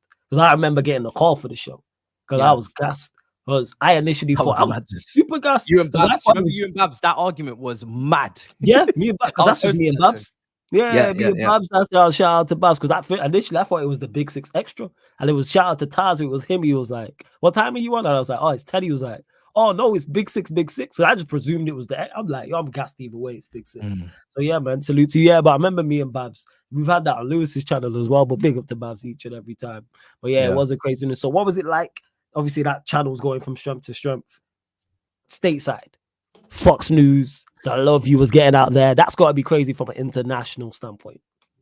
Bro, this is why I'll be internally grateful, because who does that? Like, who actually does that, bro? Like, sometimes you have to put faces to the figures, because we can do these shows and we have the live chat, we see the names, and it's great, but I want to see these people in the flesh. And when you do, it's just, honestly, I'm still awkward now. If someone stops me and they say, I like your content, or I saw you on DR, I saw you on the Big Six, or I remember getting stopped in Streatham when I used to live with Saj, and I'm out 3 a.m. in the morning just going to the shops, because why not? Like, I want to drink, innit? I want a Red Bull or something. I don't know. I'm not sleeping. And this guy, he must be like 30, 35 or something. He stops me. He's like, yo, I love that show, you, Rants and DG. I'm like, what's he That's crazy about? What are you talking about? Like, what? Who are you? So very, very, very humbling and very, very wild. I mean, for us to go to America, you can see it in the analytics. You can see that people from America watch Sarcasm City TV. That's my second biggest Second biggest market. People from America, they know Battle North, they know you, they know Assam. You know what I mean? I was out there, they were saying, I love Battle North, I love Flawless and Assam's chemistry. So, but until you actually go to these places and see these people and actually like shake hands and have a drink with them or whatever, that's when you're like, raw, this is ridiculous. So you have to see it to believe it, kind of thing. And when we went out there and we was on Fox and we're filming in Times Square and there's big cameras everywhere, and we're meeting with the president of Fox New York, and he's telling us he loves the show and he wants to do more stuff in the future, and it's just like, raw, bruv, like what kind of foolishness? You know what I mean? It's just mind-boggling. So that was an incredible trip. That was wild. And yeah, man, I'll never forget it. I mean, I was on a gummy gate, whatever they want to call it. Man was high off his own supply. Did you have gummy bears? How many did you have? Yeah. Did you have? So I haven't smoked. I don't take any substances like ever, really. I'm one of those ones, yeah. So I probably smoked weed once in my life, and that was because my mate, you know, I broke up with my old girlfriend, and I was like, fuck it, why not? I'm gonna smoke weed for the first time, and I never smoked it again. So I've built no tolerance, no immunity, no nothing. So Tobes has taken 3 gummies, 3 edibles, right? And I'm on a lad's holiday. You see, now we won't run it back because you know me. When the lads away, the lads will play. Do you know what I'm saying? Like, we're on international duty. That's how I see this. So we gonna have fun. We're not playing week in, week out in the Premier League or Championship. We're on international duty and we're all here to have fun. So we gonna have fun. And this is getting vlogged and everything. And obviously, like I said, I'm a content creator. I know this is a show. I want the audience to enjoy it. I'm enjoying putting on the show. You're enjoying watching the show. So I'm gonna make sure that we have a memorable trip. I want this to be the Hangover Part 4. So the first day, again, just like the last time where I'm getting salt licked off my belly button for no reason. The first day, don't ask me. I still don't understand how that happened. The first day we land, they've gone Chick-fil-A. I've said I'm gonna get a Chicago Town pizza because why not? We've put it on Fahrenheit instead of whatever it was meant to be on. The thing's been cooking for 45 minutes. Me and Hugh looking through the glass, wondering when our pizza's gonna be ready. We had it on the wrong setting the whole time. Now Tobes has got the free edibles because obviously Turkish is doing this icy pollen thing. This brother's high as a kite at all times. Tobes has taken the free. I've said, you can hold that, you weak bitch. I'm taking 5. Because obviously this guy's massive and he's strong and he's got dense. He's dense. So I'm like, right, you can't handle 3. You're out here tripping and sleeping. And I'm like, I've never had this before. I don't know what it is. I'm gonna take 5. Worst mistake of my life. 5 edibles in one go. I've spoken to experienced, you know, men in the game. Yeah, people that do this regularly would do that on a regular. Yeah. And when they saw that I did 5, they said, "You're lucky you didn't end up in heaven." Because we don't do that. We don't have the facilities. So why do you have the capabilities? So when I did 5, and then Saeed is telling me, shush, I'm like, rah, life is changing very quickly for me. And I was fighting. I said it in the vlog. I was 6'5" down on aggregate. And I knew I was in a bad place. But I'm still the thing is me, I'm loud. Like when I didn't know what I'd be like, but I wasn't sleeping. Oh, you was loud when you was on talking. I'm on it and I'm talking and I'm loud and I'm just. So now I realize I've lost because I'm standing outside and the conversation's going around in circles. It's like Turkish and skullfuggery and they're talking, having a conversation. It must have lasted about 2 minutes. It felt like 5 hours, and they're just talking and they're just. I'm just like, guys, are you just repeating yourselves on purpose to make me trip out? Like, what is wrong with you lot? Seriously. And I'm starting to get angry because I'm like, come on, don't play. And I said to Turkish, I was like, you do realize, see, he's trying to help me because he knows that I'm about to go off the edge and I'm about to go into a dark place. Yeah. But Turkish's eyes, when you look into them, because he's chilling and vibing, I'm thinking everybody's just like this. So I'm thinking, fuck. This is not good. Why are you not panicking? He's chilling. This is not good. Why are you not panicking? So yeah, I've gone to a dark place and I'm finished. And I'm saying a whole heap of stuff that's not recorded at this point. They shut the cameras off at that point. They're like, we're not recording this. They shut it down. I didn't know they shut down their camera. You didn't vlog.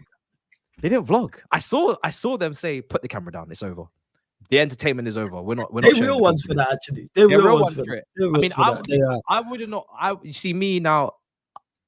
I'm very reflective. So if I've done something stupid, I will pay the price. So if they were vlogging that, I wouldn't see it as disrespect or them taking advantage. I'll see it as this is part of the show, and I did sign on for this, and I did take that, so I'm gonna hold that. And yeah, but they didn't, and it's probably best they didn't because it was mad. But and then yeah, blacked out, threw up everywhere. It was mad, and I didn't wake up till the next day. And the funny thing is, the next day we were filming with Fox, so I had to snap out of it. You There have was to be no open, get there was prepared, no and get recovery. Yeah, there's no like time to reminisce about. No, you're filming with Fox today. Like, get up. Jesus. Together. And that's all inside. That's all from Heathrow to filming with Fox. That's probably 24 hours max. Damn. Stupid. That's crazy though. Still being out there and getting on Fox. That's crazy. Yeah. That is crazy. That is mad. So then obviously you've gone out there, you've done your thing, vlogging, filming in Times Square, meeting all the international fans saying how much they love you as a content creator, love all the shows, you're continuing to go from strength to strength. How did DR Sports come about? How did that link come about? Because obviously you're on there on a regular basis, one of the main faces on there. Love to see it. Yeah. How did that come about? So because I'd done the stuff with Joel, Cheeky Sport, he at this point we weren't working together anymore, but we were still like conversing and talking and we're still cool.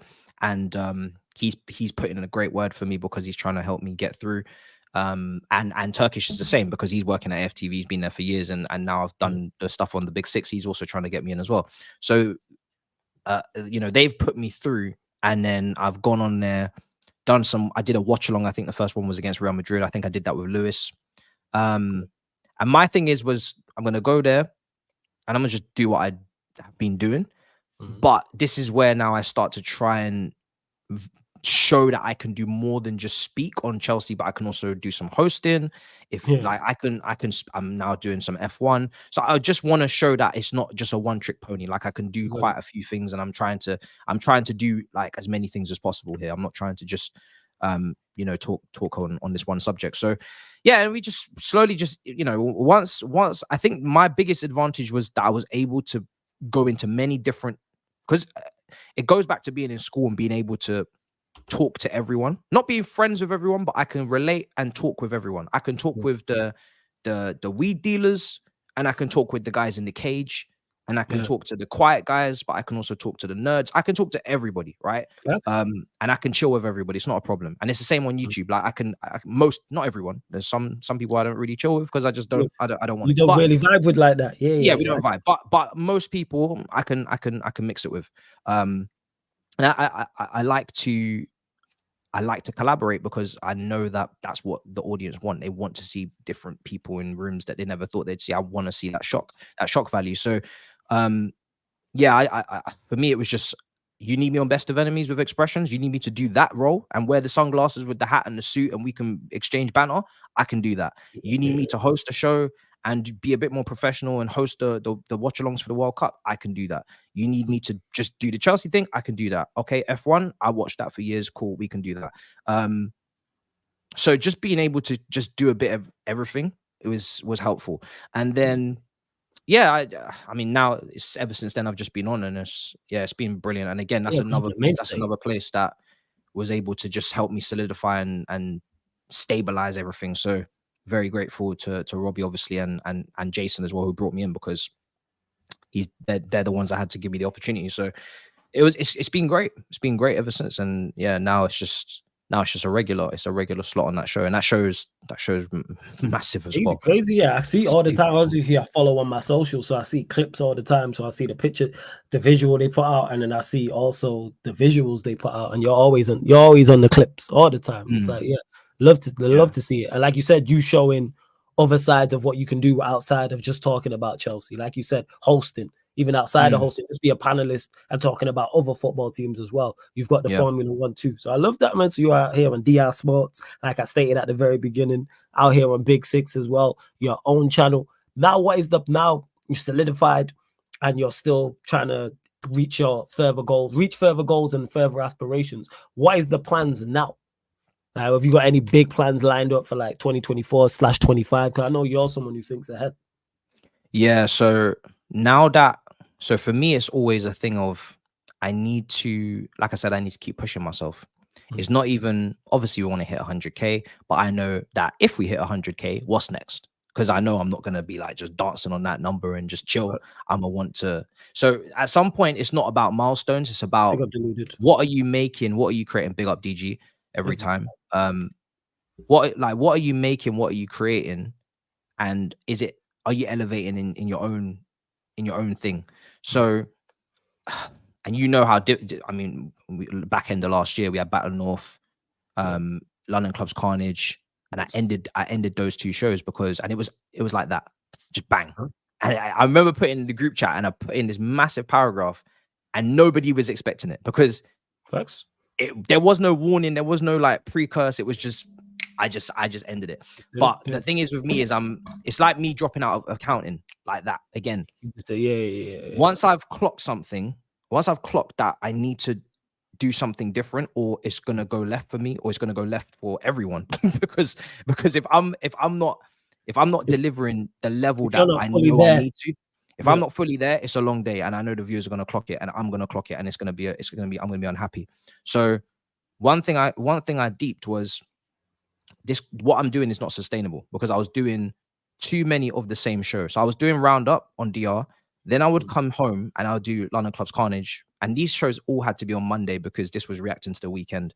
Doing them on another day just didn't make any sense. And everybody that gets YouTube and the numbers and the algorithms and topics, and you have to do it on Monday at this point, because Tuesday's Champions League and we've moved on. So that's just how it is. So the concept of that show was Battle North, obviously, to talk about everybody else's clubs, not mine. And then I do London Clubs Carnage, I do Battle North, and then I go Big Six. And Big Six is now like 2 hours plus, and I remember you saying this, DR, and then I'm doing F1 in the morning before DR as well, because we're wrapping up the F1 from the weekend. So now I'm doing 5 lives in one day, and the traveling. That's a lot. And I'm not eating enough, and I'm not, bruv, and I'm just like, I'm drained. I'm not this is not sustainable. Yeah, that makes sense. I'm not enjoying it. And I said to myself, like, I know that since lockdown, there's a lot of panels and there's a lot of shows that are doing what I'm doing with Battle North and I'm doing with London Clubs Carnage. Obviously, I know they're unique. There's chemistries there that are not replicated. Of course, the shows are still quality. Of course. But I get what you're saying. But I know that, one, I can make something different, and that's always the goal, is to create something that has. I mean, I'm not creating anything that hasn't been created, but I'm trying to create something that you're trying to reinvent the wheel in regards to do something different. Yeah, I'm trying to do something that I haven't been able to do yet. A podcast with 2 people talking, it's been done, but I haven't done it yet. So I'm excited to do it, and I'm excited to go into it and kind of be like, wow, like this is different. Do you know what I mean? So it's almost like keeping myself entertained as well. So for me, it was just about elevating again, and because I'm a content creator and football is part of that, not football and plus content creation, I wanted the production. I wanted to reinvest, always reinvested. You know, I wanted to make a set, and I wanted to just keep improving as much as possible. I'm going to make sure that my audience know that I'm going to just put everything back in constantly. I'm going to keep going until there's nothing left. So for me, it was just about it had done its course. And then now, even I spoke to Daps the other day, he doesn't do lives anymore, which is obviously a shame, because it's a shame, we had a show with him. I seen the tweet that he put out, and then I messaged him about it, and he was like, yeah, I'm cool the other day. I know that's best for him. I know that's best for him.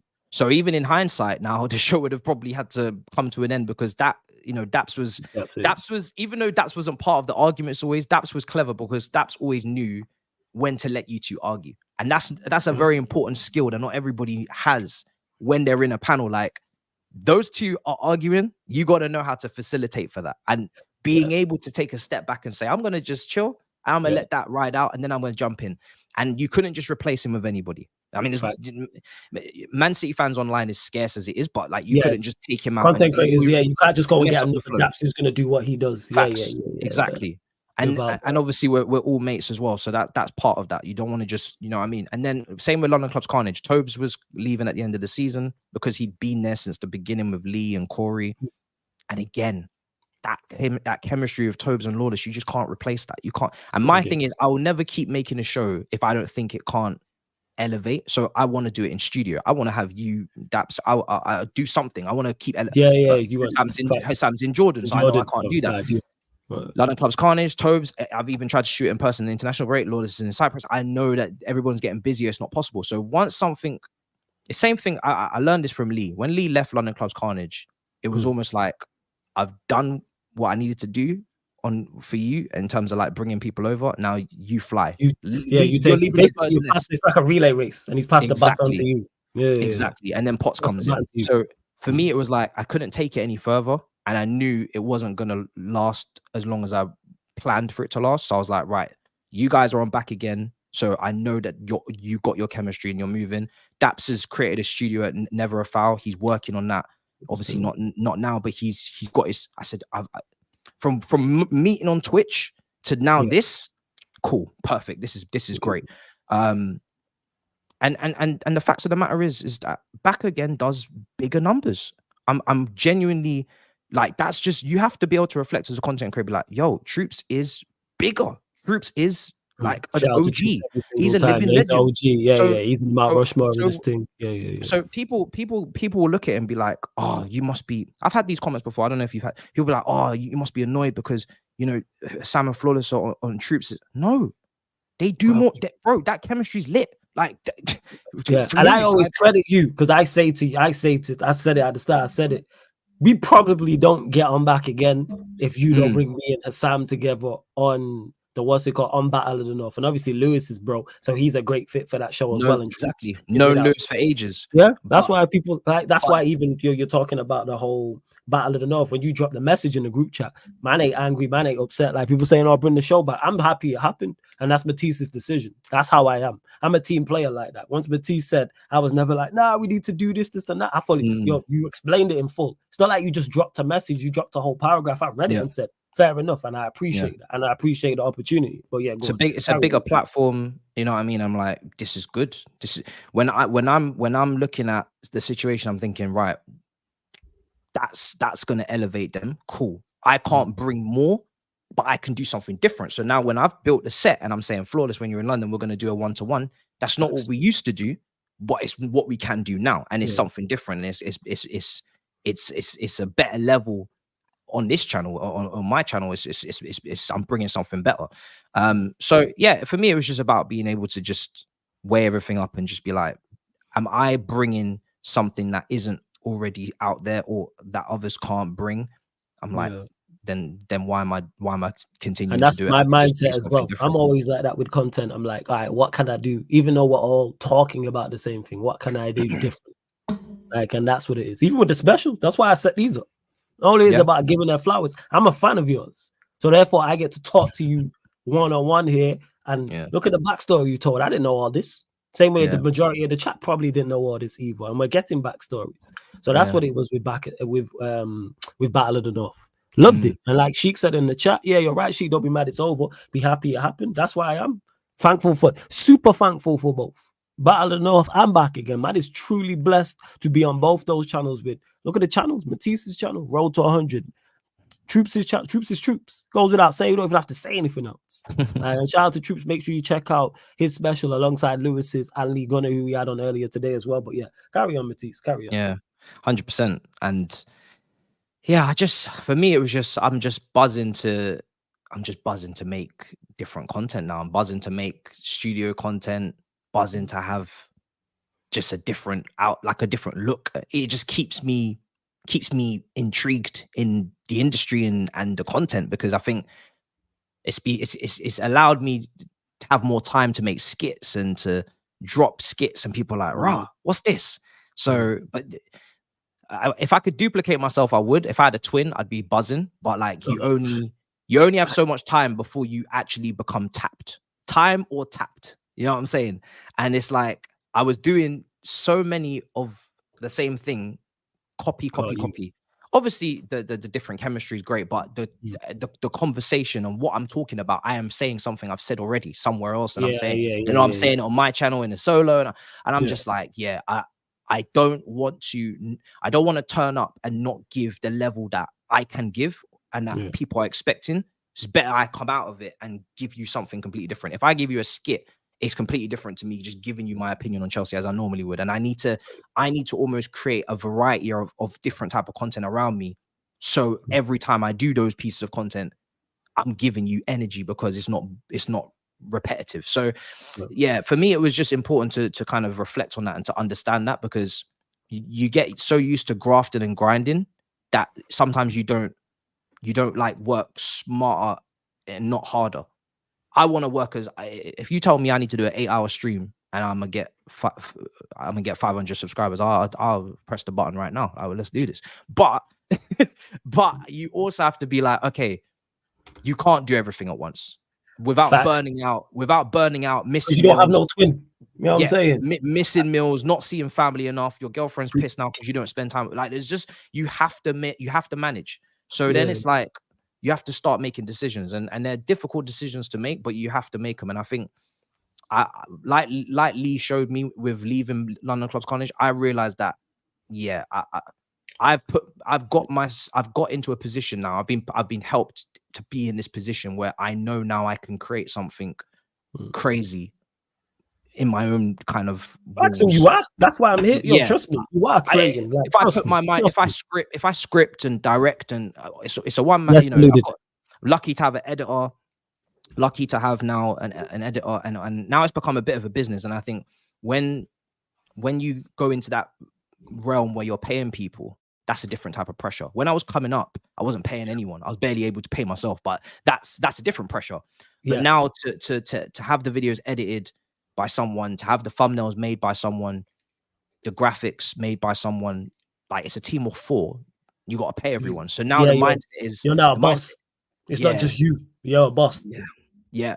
But it's a double-edged sword, because now you are, for me, I'll just be transparent. I'm gonna make sure that my people get paid every month, same time every month, same the amount we agreed every month. Whether I upload no videos or I upload 30 days, you're gonna make sure that you get paid, and you're gonna get paid on time, and you're gonna get paid exactly what I said we agreed. And on top of that, I'm gonna make sure that as we're growing, I'm making sure that I come to you and tell you I'm offering a bit more. It might not be crazy, but if I can give you an extra 100 a month, and I'm going to do that for the next 6 months, or I'm going to do it for the next year before I go again, I'm never going to bring the pay down, and I'm never going to renegotiate it down, and I'm never going to not offer you more, because I realize the quality that you're producing, I can't produce. When I was doing thumbnails, they weren't good enough. You have to reflect and be like, I'm not good enough at thumbnails. I need to get someone on thumbnails, because the algorithm needs good thumbnails. So once you get to that point, this whole thing, the perspective of it changes, and you're just like, thank you to everybody that gave me that opportunity to be here, but now I have to actually take advantage of what you've given me and not rest on my laurels. And I have to actually now, you gotta give out assists as well. You've been scoring, but you're gonna give out assists now exactly as well. Now I've got a like assist, and I've also got a, when Turkish, I had him over, he was like, I said on the pod, I'm proud of you. Like, I was genuinely like buzzing to hear that. I'm trying to make sure that the people that gave me opportunities, they see with my content that, yo, he took that and ran. He actually, that was, because I've had people before that have come up with me, and they don't do the content anymore. I'm like, damn, like, I really put a lot of energy and time into trying to get you. You were my protege type of thing. Like, exactly. I wanted to see and now you're not here anymore. And it's like, and it's like, elevate you, and not only does that elevate me, because I understand that. That's why I bring people on. You know what I'm saying? What I'm saying. Because I understand people like, oh, I appreciate the opportunity, and I want to get to that point where you're at. I'd love to be able to pay people 100%. I'm just not at that point yet. Exactly. But as soon as he has, I'm bringing my people with me 100%. And it's one of those things where it's like, it's a pyramid, and the people that started this, and then there's the people that are climbing the ladder and trying to elevate it if they can. But it's like, once you get to a point where you are self-sufficient, it's now almost your duty to perform to the level that you are on. Like, you need to produce the quality. And you also, so when the shows that I've done, everybody on those shows have always had less subscribers than me, which is something that I was really, apart from Lee Gunner was the only one that had more subscribers than me on, and he brought all his people in, and the Rat Army and everything was crazy. But then when he left, he said, bro, we looked after you, now go put someone else on. And then we did that, and then now it's different. It's not alive, but it's bring someone to the studio, and you know, and so it's just about keep pushing, keep going, and just keep trying to elevate. But it's one of those things where it's like you just have to make sure that you have to make sure that you handle your business and you make sure that you're on point. You don't waste it, because the amount of DMs and emails I get, people be like, oh, I want to do that. I want to do that. I really want to do YouTube, or I really want to talk football for a living. Like, if you just say it out loud, you talk football for a living. If that doesn't humble you, nothing will. It's honestly one of the wildest jobs you could ever have. Like, you're talking about football, watching football. I'm watching football. Like, what? I still can't believe it. And the crazy part is, Matisse, I stumbled into this by accident. I didn't know there was. I didn't know there was. I didn't know there was. There was. I didn't know this was sustainability in this. I didn't know this was an actual job. Like, people like, what you do? Oh yeah, content create. For real, yes. Like, I'm not nowhere near the level I want to be or making the amount I want to, but it's going to be even more sustainable to the point. But you're creative. Carry on. Big up Rants for this comment. Big up Rants. He says, Matisse, I told you when I hit you up, this is where you're gonna be. I ain't even shocked, neither am I. You know what I'm saying? Not a shot to the slightest. You're a creative as well. You do music, right? You rap. I've seen every time your ops fall, you post that clip, and we all know what that means. So you get me where it's like, I don't want to stop at just Chelsea reviews and previews. I'll always do them because I want to, but I also want to make Chelsea, I want to make a documentary, bruv. I want to do a doc. I might even make a music video, even if I can't sing. I got you if you need music help still. I got you. Bro, for me, there is no limits. Like, this is YouTube. You can put anything together and put it out there. So that's the goal, is to just keep creating. Just keep creating skits, keep creating pods.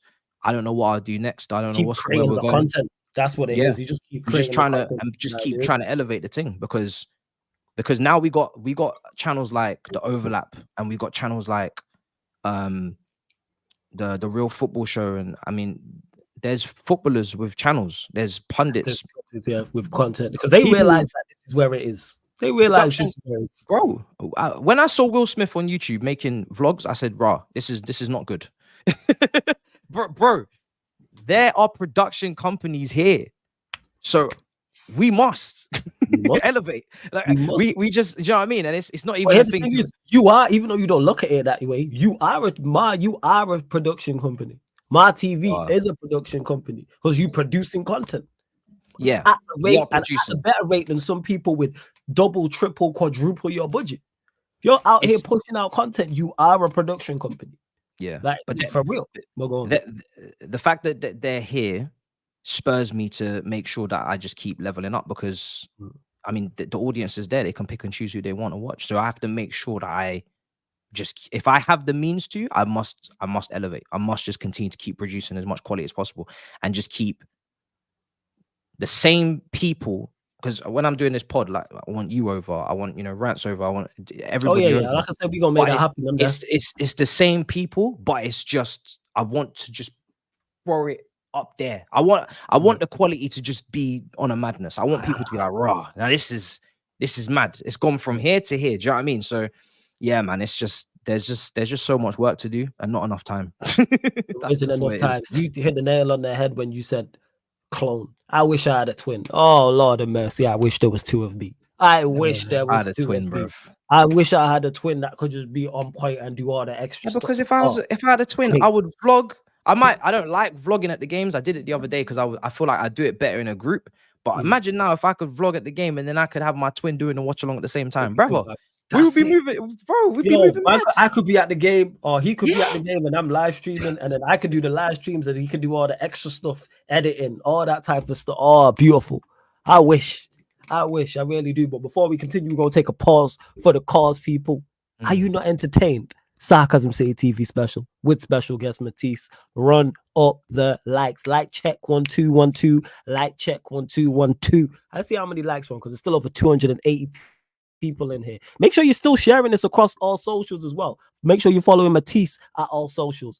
That's me flawless at Sarcasm City TV on Twitter and Instagram as well. Please retweet, like from the Twitter, follow, share from the Instagram, follow at That's Me Flawless and at Sarcasm City TV. Hit the subscribe button as well. It is rolled to 11K here on the channel, and make sure you subscribe to Matisse's channel. The link is in the title, people. How many likes are we actually on? We are at 235 likes. All right, let's get up to 260 people. Let's go up to 260. And in terms of subscribers, we've gone past 10,300. There's still over 270 of you lot in here.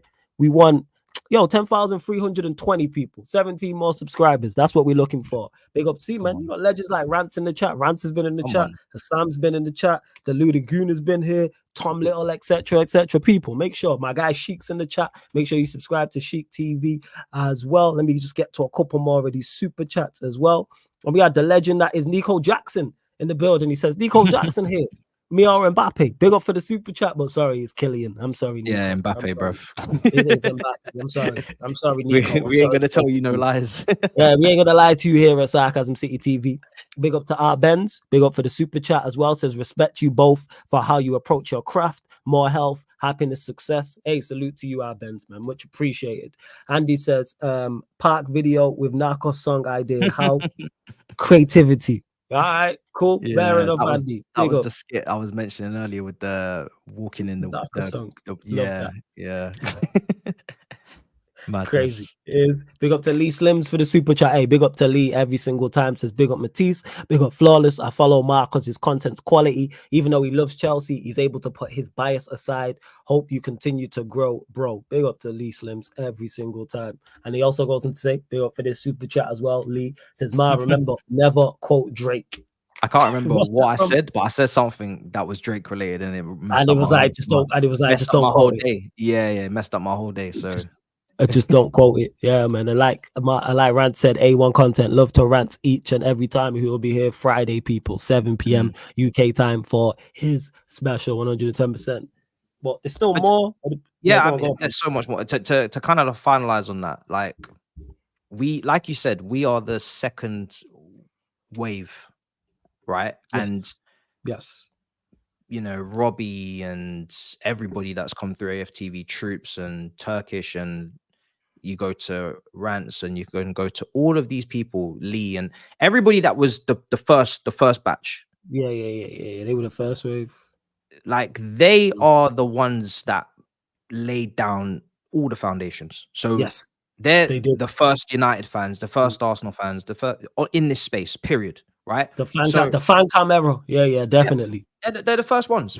Flex, everyone that I watched when I wasn't even on here. I was watching all of them. So they're the ones that are like the first ones to make this happen.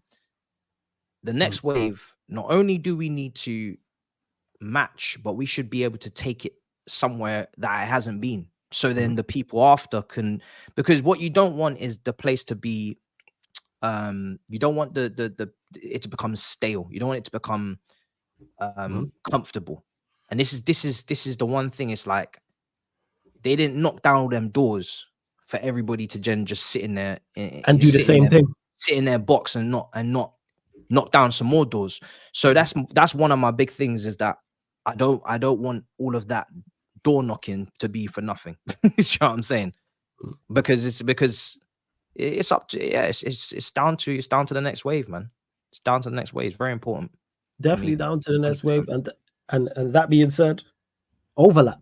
You know what I'm saying? The chat's been asking about it. What's crazy is I rang Matisse people. It was in regards to the gaming channel, so I needed some help. And thanks to him, I managed to figure out how to get the FIFA on through the StreamYard as well, which I've been doing from time to time. So, and then we had spoke about the overlap. So allow all that in the chat. You lot, relax, man. It's all love here. What was I gonna say? Overlap. How did that come about? What was it like being up on there? Anything you want to reveal in regards to negotiations, etc., all that stuff, and what it's like behind the scenes. So do you know what it is with me, right? Is that these media opportunities is interesting, because obviously when you're growing up, you think, wow, you're on Sky, you're on these are big corporations, right? And for the parents and for the older crowd that you have in your family and whatnot, it's a very proud moment for them. I can make a skit. I can make a 20-minute skit that is just crazy good, and the comments love it, and I'm giving to the people that I'm with on a daily basis.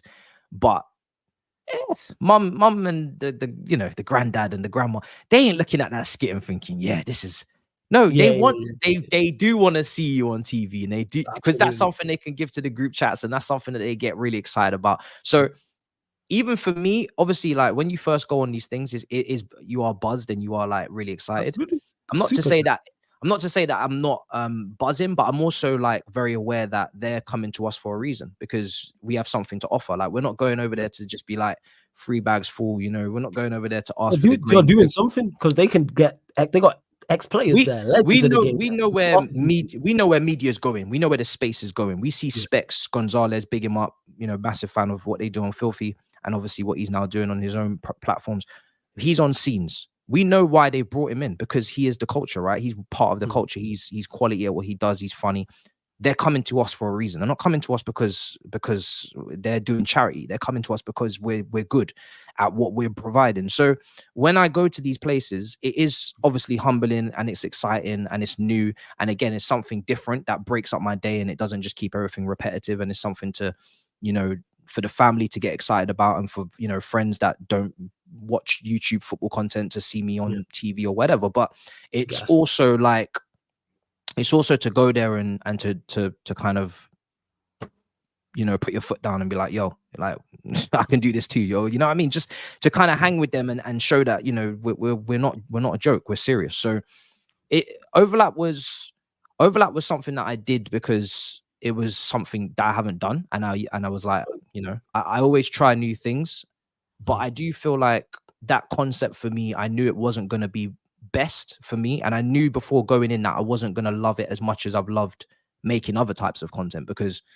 I think the format for me of sitting in a crowd and kind of getting very inconsistent, unpredictable amounts of time to speak, and in terms of segments, you go up there with a risk that you don't know if you're going to talk for that long, or you really don't know if you're going to get into a back and forth. It's a learning curve. It's a learning experience. It's not something that I would jump at to do again, personally, because I don't think the format is great for me personally. I think it's great for fans in general. If you're trying to have like a proper conversation, I feel like there's a time limit that you can't really get anything out of. Yeah, you can't have. That's what makes these type of formats so good. Yeah, you can't. There was a 15-minute segment on certain things. Certain things need more than 15 minutes to explain. Like we're talking about. I'm going up there to talk Chelsea, right? The situation for us is very complicated. There's a lot. Yes, there's a lot going on. Now, over a million people have seen that, which is great. But I know leaving that place, I haven't done my best work. I haven't spoken on the club or spoken on the situation to the full level that I wanted to, for many factors. Because we've been there for 2-3 hours, and then, you know, I've waited my turn, and we've got to me, and half of the things I wanted to say has completely left my mind. These are like intangibles and factors that play a part into performance on these shows, and these are things that when I was coming up I didn't take into account when I'm watching other creators go on there, and I'm thinking, oh, I don't agree with your opinion, or you didn't do a very good job, or you should have said this. But you don't actually, until you go, and this is why I go, until you go, you don't experience it, and then you realize that it's not easy, because you're waiting to speak, and they're speaking about Everton for half an hour and their FFP issues, and I'm trying to remember what I need to say, because I know my situation is very tense at my club, and it's very divided, and there's a lot to say, and there's a lot of layers to it. And then I speak, and then, because now no malice, no hate, but obviously there was 2 Chelsea fans on that show, because obviously Harry, who won the Traitors show, you know, big him up, he was there as well, and obviously, you know, he's the big guy, he's one of the Traitors, it's no problem, BBC. But that halved my time. So it was one of those ones where I went there, but I didn't really say everything I wanted to say, or I didn't say it in the way I wanted to. A lot of people still, you know, said you did well. You gave me credit. Which you are going to do well regardless. Yeah. But I got high standards of myself, and I'm constantly critiquing myself, and I know what I set out to do, and I didn't do it to the max. So I'll be disappointed just on my own. I'll be annoyed regardless. So it's not the best format for me personally. I knew going in that I wasn't really going to like the format too much, but I did it regardless, just to get an experience. But remember you saying that to me as well beforehand, because obviously people, when we spoke on the phone, Matisse had mentioned about the overlap reaching out to him, and he had stated these things. So this ain't a shock for me to hear. Yeah, it was one of those things where it was a wild week because there was a lot of emails for some reason. I told you before the show, it felt like I'd got hacked. You know, when you just have one of those weeks and you're just like, why is everything just coming through right now? Like, what's your intentions with me? Because as much as I've gone on these things, and it's honestly it's great to have the experience, because I'm someone that, you know, likes to present, and you know, the pressure of speaking live on TV, or it's all just stuff that you can just take and bring back to YouTube anyway, and just make yourself just even better content creator. But it was one of those weeks where I was just like, why are you all here? What's going on? So we had that, and there was BBC stuff, and it was just, but these things just come in blocks. Like, it was just like, you need to do like, do you want to do this? I would say I'm going to say yes, like, as long as it makes sense. And obviously don't be getting mugged off in negotiations, because these people, they must. You know what I mean? Like, mugged off in negotiations. Don't get mugged off. They're reaching out to you for a reason. If they're reaching out to you, don't get mugged off. That's what I will say. Do not get mugged off. So it was a lot of new work and a lot of different stuff that, and even if I go to these things just to be on the set and to see the cameras and to see the production, I'm just banking all that and coming home and then thinking, right, I can put that camera there, change that light and aim it here. I'm taking something, I'm leaving with something. Do you know what I'm saying? Even if it wasn't quite the right content for me, or I didn't think that it, you know, it went as well as it should have, go into these things and just grabbing these little, seeing, okay, what light did you use? Okay, where's that on Amazon? All right, let me get that. Like, just banking a few things, and it's priceless. So, and I'm, you know, for me, it's just, I like to try. I've always liked to try new things. If I'm getting salt licked off my belly, why am I not going and just seeing what's going on here and seeing how that goes?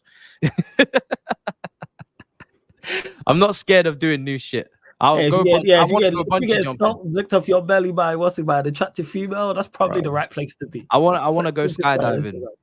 There's so much, but there's so much politics that comes with all that. There's politics everywhere. It's politics that goes. People think that. I think sometimes they think that these things are kind of like more deeper than they are. It's just an email. It's just a DM. It's just someone reaching out, maybe because they've seen your content, or maybe someone's passed you along because you're friends with, say, I'm friends with Sam and he works with Sky now. He's recommending me for Saturday Social. Sometimes when you're not, and I'm guilty of this because I wasn't getting invited to these things, like, you think, right, there must be some deeper conspiracy. No, not really. Like, just to clarify to you lot in the chat, because Rants and Deluded don't know what's going on. Matisse said this earlier when he went on a trip to, where did you go? When he mentioned the trip that changed your life. There's a lot of people confused. Yeah, so there's a lot of people get cleared out. We were talking earlier about my lad's holiday. Your life-changing life before holiday. YouTube, when I was in Greece, and this is the time I dropped out of uni. I told my mom I'm dropping out of accounting, and I'm just gonna go to London to, you know, try and pursue something different. And I made sure on that holiday that we were having a good time, to work up the courage to tell mum, Jamaican mum, that I'm leaving the college course that you wanted me to do, and stable job and lower uni fees that I'm paying. We moved country for this. I'm leaving that. So hold that, right? If you're gonna do that to mumsy, you better make sure that you've had your belly button licked, or you better make sure that you've done the skinny dipping. You better make sure that you did the bikini competition judge thing, and you're in the pool, you know, getting with some girl from Cuba, bruv. And this is not a normal, bro. This is not my normal life. Like, I'm not that guy, bro. Do you know what I mean? I wasn't the guy that got girls. No, I went to all boys school. I was nervous I was afraid of them for 2 years. But that holiday, I don't know what happened, but it was the hangover. And when you're in the hangover movie, you have to take part. You have to take part. So he landed at, you know, saying at his place, lost his 2 brethren, ended up, where was the girl from again? Australia, yeah? Yeah, Australia. The Salt Bay was Australian. So it was Australian girl, you know what I'm saying, licking salt off his belly. He was skinny dipping with some. Bro, I was laying on the bar. I was laying on the. We were going bar crawling or pub crawling, and it's Greece. It's a party island. It's Ineos, whatever it's called. And the bartender's flipping drinks and doing tricks, and he just said, "Get on the bar." And I said, I got on the bar. I'm dancing on the bar. Now she's got on the bar. She's dancing on the bar. Now I'm lying on the bar. She's lying on top of me on the bar. Now the salt. Now there's drink in my belly button. There's salt there, and tequila, and she's, bruv. It all just happened so fast. I was a victim. I didn't know what happened. I didn't know. It is what it is. We're on holiday.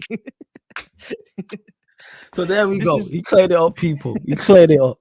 There we go. Because I know some of you lot missed that part. But yeah, rewind at the end of this. But but carry on and that. So yeah, it's a gal to VAR. Yes, it was a gal thing. Yes, it was a gal thing. The But goal yeah, stands. the goal stands. But back to the Oh, overlapping, talking about taking yeah, something from there and like leaving there yeah, with some new information that you can then apply to your own work. yeah, yeah. Because I've come in here after the first wave. I'm coming in here just for the first time. Not like I've been on YouTube before, but I'm coming into this space for the first time. So I don't know everybody on a personal level. I just know of them. So I'm just, obviously you can get advice and you could, but it's also good to get your feet wet and experience it for yourself so you can just form You your gotta own be out in the opinion. field. There's only so You much gotta you be can out be in the field training. You gotta be out in the so field you and can start. form your, yeah, you form your, Start shooting. exactly, you form your own opinion, and then you take that advice and you make sure you remember it, and then you take it forward, and then when you go into these places you just see how it goes and how they treat you and how they, I'm more than happy to take an L. Like, taking an L is not a problem. It's never been a problem. Taken loads of them. It's corny and it's cringy, but the L's, that is why you get the W's. Like, if you don't take any L's, you don't know what's going on, you don't know what's wrong.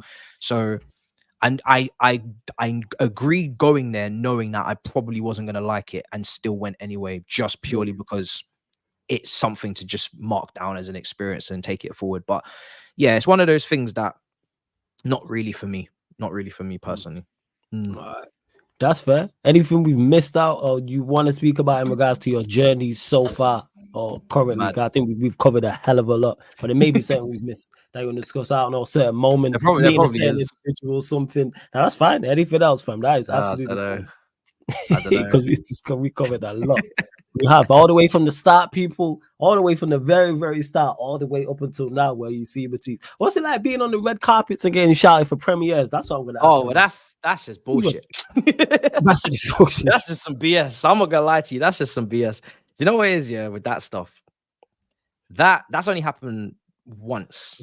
Before you carry on, he covered this. He did cover this about you and Rants being on him to make a channel. He'd covered this. Yeah.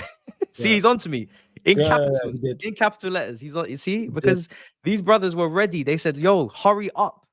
These guys were on YouTube before me, and I'm just here toddling about on Twitter, just being an idiot, making up clips. So they said, "Listen, stop this 1 minute clip shit and go and get monetized." So go get monetized, make your bread. And Andy, we spoke on DR Sports as well, people. He did speak on DR Sports. But yeah, movie premieres. You said that's bullshit. The reason why I say it's bullshit is because I did it because I was invited and I said, okay, we'll go. But it's not something that I don't really be interested in. See me, okay, this is just me personally, right? We won't talk about it. For all of the money that I can make on this platform, you'll never, it's not me. You'll never see me with chains, and it's not me. Yeah. It's not say anybody who wears it, it's a problem. It's not me. So I'm not gonna buy stuff and flex and no. Yeah. Money's going back into the content, or I'm saving it to buy a yard, or that's just me. That's just the way I am, and that's the way my mum, was as well. So that's just in the genes, maybe, or whatever. So when it comes to going to these carpet things, for me, it doesn't make sense, because I'm here to create content. I'm a content creator, and when I mean I'm a content creator, I mean I'm a content creator. I take it very seriously, and I want to add creative on that. My purpose is to create creative content. And by that definition, I need to be creating. And unless I'm involved in something that is worthy of a red carpet, or worthy of a billboard, why am I there? Because it's not me. I didn't do it. Now, if I'm supporting a friend, cool, 100%. But I'm not in the business of being an appearance maker or being at events just to be there, to dress up and to say, oh, I'm here, you was there, to put it on the story, to post. No, we don't do that. That's just, we ain't got time for that. I need to create content so the comments can get their content and they're like, yeah, we're really happy with the content we got today. You really helped me out. This is my fix. This is my drug. I don't need to be going off to these places. So for me, I need to actually warrant being there, and there needs to be a reason why I'm there. If there's no reason why I'm there, why am I there? Do you know what I mean? I'm just wasting time. I could be doing something more productive. So that was a one-time thing, again, to just see what it's like. But the film was dead. Fast and Furious, bro. That franchise needs to end, bro. Hey, allow that. We've had this before. Leave Fast and Furious franchise. We're not doing that. You know what Fast and Furious is? I've said this before. I know it's nonsense. It's fast food. I'm fully aware of what Fast and Furious is. It is the most delusional, the most unrealistic. Fast X. What was that, bro? Stuff. And I'm with Why it. didn't that man die? Therefore, yo, because they don't die. That's why, man. That's how the show works. Immortal. That's how the franchise works. Yes, it's nonsense. It's bullshit. That was my first one watching, so obviously I'm extremely confused. You seen it? Oh yeah. You don't know how it works though. It's been like that for a long time since like number 5. Like 1 to 4 was more realistic, and it was actually about cars and things of that nature. Then these man just became like superheroes, and I'm all for it. I'm like, you know what? Let's see how far they'll push it. Because there's actually a friend on Twitter, and it's like, when did Fast and Furious become absolutely ridiculous? And it's got so many different clips. I'm for it. Keep making them. They've done spin-offs. I think it was number 9.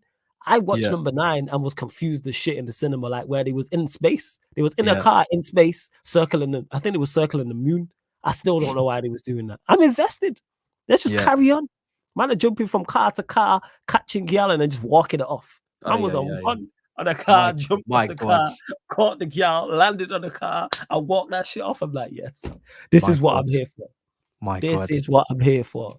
So yeah, I'm with it. I'm with it, 100%. I'm you know what I'm doing my dream job. So don't get me wrong, it can be stressful. It is like I struggle with calling it a job because then I know what our job is as well. Like I don't see it as a job. I see it as a passion, and it's a hobby. That became that pays you so professionally. So technically it is a job. It's just a job. It is a job because you do have to work hard, and you do have to be sending files at 6 a.m. for a pod because your internet's super fast, Sky broadband, and these man are thieves. You know what I'm saying? It gets like that. It's long day, 100%. But like, I'm also very privileged. I'm also like very aware of that. So I don't like to waste time. And sometimes I need to learn to chill because like my family will be talking to me. I'm not listening because I'm thinking about an idea and I'm really in my ideas bag and I'm thinking about something that I'm trying to make. And I'm sorry, but then that's where the balance comes in. Of you actually do need to spend time with your family. Understand this is 24/7. When we're trying to build, you try to build something like this 24/7. It might take 1 year, 2 years, 4, 5 years, and then maybe after that 4, 5, 10 years of proper grinding 24/7, you can relax a bit because you built it to a certain point. That's 100%. Why I'm constantly. It's on the mind, 100%. And I know you're the same as well. You got a driven tunnel vision mindset. Yeah. And it's like since starting the pod, it's like having people come to my home and be able to actually like set up cameras and mics and have a proper piece of content created under my production with my editors and put it out is like really rewarding. I have to say, it's really rewarding. It's actually really, it's kind of brought me a lot of like fulfillment. And it's crazy because with all the guests I've had on my channel and all the collaborations I've done, I'm buzzing to do them again, but in that setting. It's going to be like I've done it. It's like I'm doing it the first time. Do you know what I'm saying? I've collaborated with Big Up Rants in the chat. I've collaborated with DG. I've interviewed Gab Marcotti, but can I have them at home in the studio with the camera, and we could talk about something outside of football and have that convo? Can I have Julian Laurens and Gab Marcotti at my house? Can I do that? Is that possible? If it is, we're gonna try and make it happen. So there's no time for red carpets. There's no time for walking up and down, and there's no time. I mean, it's for me. I ain't gonna lie, I would have flexed on the red carpet. If I get a premiere shot, I'm there. I'm like, I know. I don't know what it is. I feel like I'm gonna be there with that. I'm like, yo, I'm there. You know what I'm saying? I'm sure you spoke to a couple people there, though. I'm sure you were still working. I know you was working when you was there. The one thing I'm really bad at is networking. So a lot of people go to these events to network, and I get that because it can open doors. And I'm not good at any of that. I don't network very well. I just don't go up to people I don't know randomly and speak to them. It's maybe because I've grown up in London, stranger danger, look behind you every 5 minutes, because there could be someone behind you. All this kind of stuff, like stranger danger. Do you know what I mean? So I'm not good at just going up to people randomly and just saying this is what I do. So I'm not good at that. So yeah, I don't know. I have to market myself with my content and I've made a website. Thanks to Mum. She put that together. Took a couple weeks, but I have a website now. And again, it's just drop the link in the chat for that, please, people.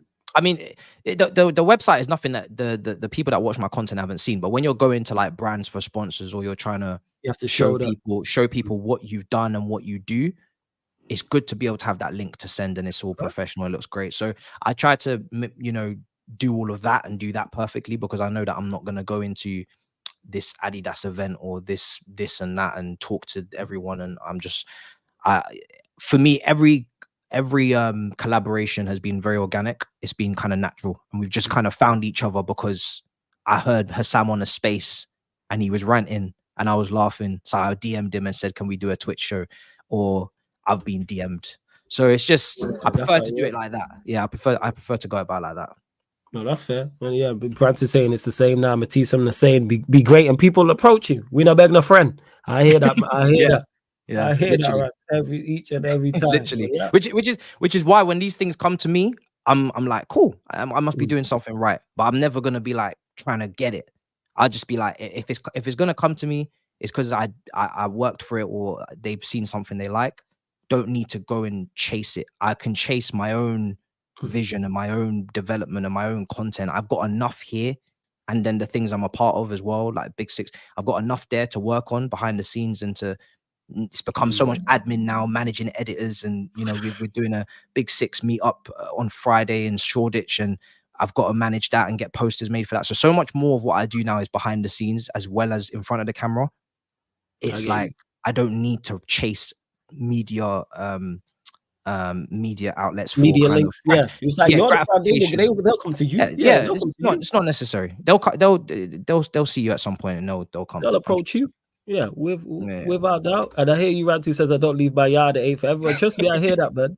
I hear exactly what you're saying with that, Rants, like 110%. And to Cyrus, who said this, can you talk about the creation of Big Six and how the panel got picked? Rewind, we did speak on that. All the major things. So Big Six, DR Sports, Matisse's start, how his channel got started, the trips to Ireland, the Crazy Lads trip, current plans, future plans, we've all discussed in this 2 hour and 17 minutes. So all you have to do is rewind as well. Big up to C24 for the super chat. It says big up Flawless Amar, huge fan of both your content, and I don't judge the Snow Bunny Hunter. This fucking guy. Oh my god, that's you know what it is. That was the platter available at the buffet. Like, you know, we can only eat what is available to eat. You know, we're in the countryside in Ireland. This is what we're at. This is crazy. And he says next step, the Big Six sponsored content for 2026 World Cup. Hey, if them sponsors are smart, they will definitely 100% reach out for the Big Six in 2020 for 2020. See, Big Six in 2026, easy. There you go, right there. That's it. That is it, right? Can you imagine? Yeah, crazy. Without doubt. So yeah, man, large up everyone that's tapped in. And yeah, Rants here dropping jewels says 100% focus on your product. People want the customers, but ain't got a solid product. That is facts. You know what I'm saying? That is facts. And shout out to Rants each and every time as well. So we've done the whole backstory, the whole journey, currently what's going on, future plans. Let's get to your beloved Chelsea. Poch. Poor season so far. However, you know what I'm saying? However, are in the FA Cup semi-final, granted against Manchester City. So your thoughts on where do you stand with Poch currently right now? That's where we'll start. I took a deep breath, you know.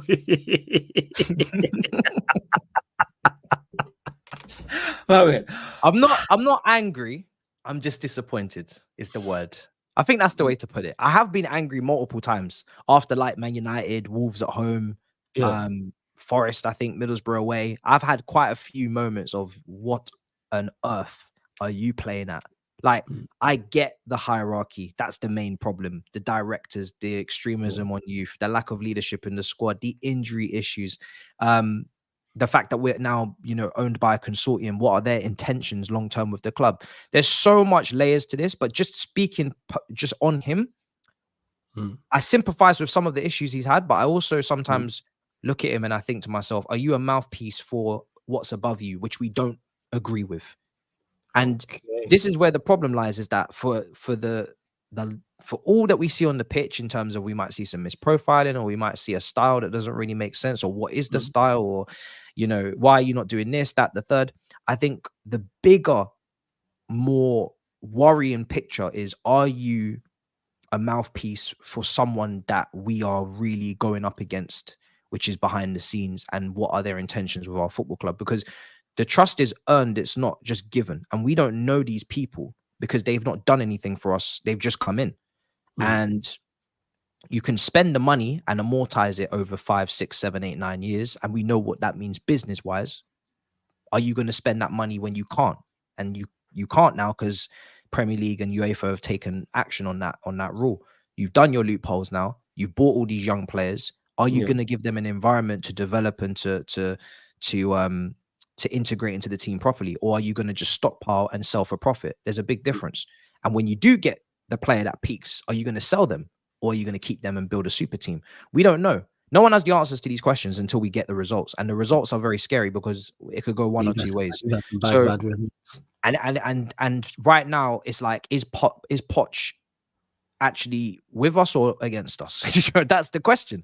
And for as much as we're in a semi-final and we've made a final, we're 11th. So there has to be some perspective here. We shouldn't be 11th under no circumstances. Should we be behind? 11. We shouldn't be behind Wolves, bro. It's crazy. Like we are 11th, and if the day I start just saying that's acceptable and pretending like I didn't ask for European qualification, pretending like the board didn't ask for European qualification, then I'm just sitting in a pool of mediocrity and just accepting whatever happens and becoming numb to it. So like I said, I can sympathize with the injuries 100%. I can sympathize with the challenges and how difficult the job is. It's very difficult. There's a lot going on. It's a very young team. But are you maximizing what I thought you were capable of? I don't think you are. Are you, and outside of that, are you speaking like you're really tapped into what the fan base? Are you relating to the fan base? Like, do you get it? He doesn't seem to. There's a lot of weird statements that come out, weird comparisons that don't make sense, justifications for things that don't need justifying, excuses that don't need excusing, and it's very disconnecting for a lot of the fan base. And this is coming from someone that wanted him here and actually thought he could do a solid job, not win anything significant, but win a cup, get top 5 or Champions League or Europa League, progression, and then we go on to an elite coach or whatever. But I just think I knew it was going to be difficult for him to connect with the fans because he's former Tottenham, but I also think that he doesn't help himself at times, and that's something that is difficult. So there's so many problems bigger than him, and he's not he doesn't get sacked and then everything's fixed, in my opinion, because I think the way we've built the squad and the way we've spent the money is extremely risky, questionable, and almost there's so much neglect going on, and there's so much extremism, and almost it's like a kid in a candy store, brother. I just want that. Yeah. You're not actually thinking about the important intangibles in football, and that's obviously said with some hindsight, because when we're signing Lavia, Caicedo, Enzo, we're excited, but we're not squad builders. We're not directors of football for a reason. When you look at the team and you see no leadership, there's barely any good experience in that squad. You don't have any guarantees in the front line. Like there's so many risks that it's very difficult to not be worried, bro. It's very difficult to not be worried. We're mid-table for back-to-back seasons. I don't think any big club has ever done that in my memory, in my lifetime. Yeah, not in recent memory, definitely not. That's crazy. So where do you stand with the whole Poch in versus Poch out? Because both sides are very, very strong. I've never liked it.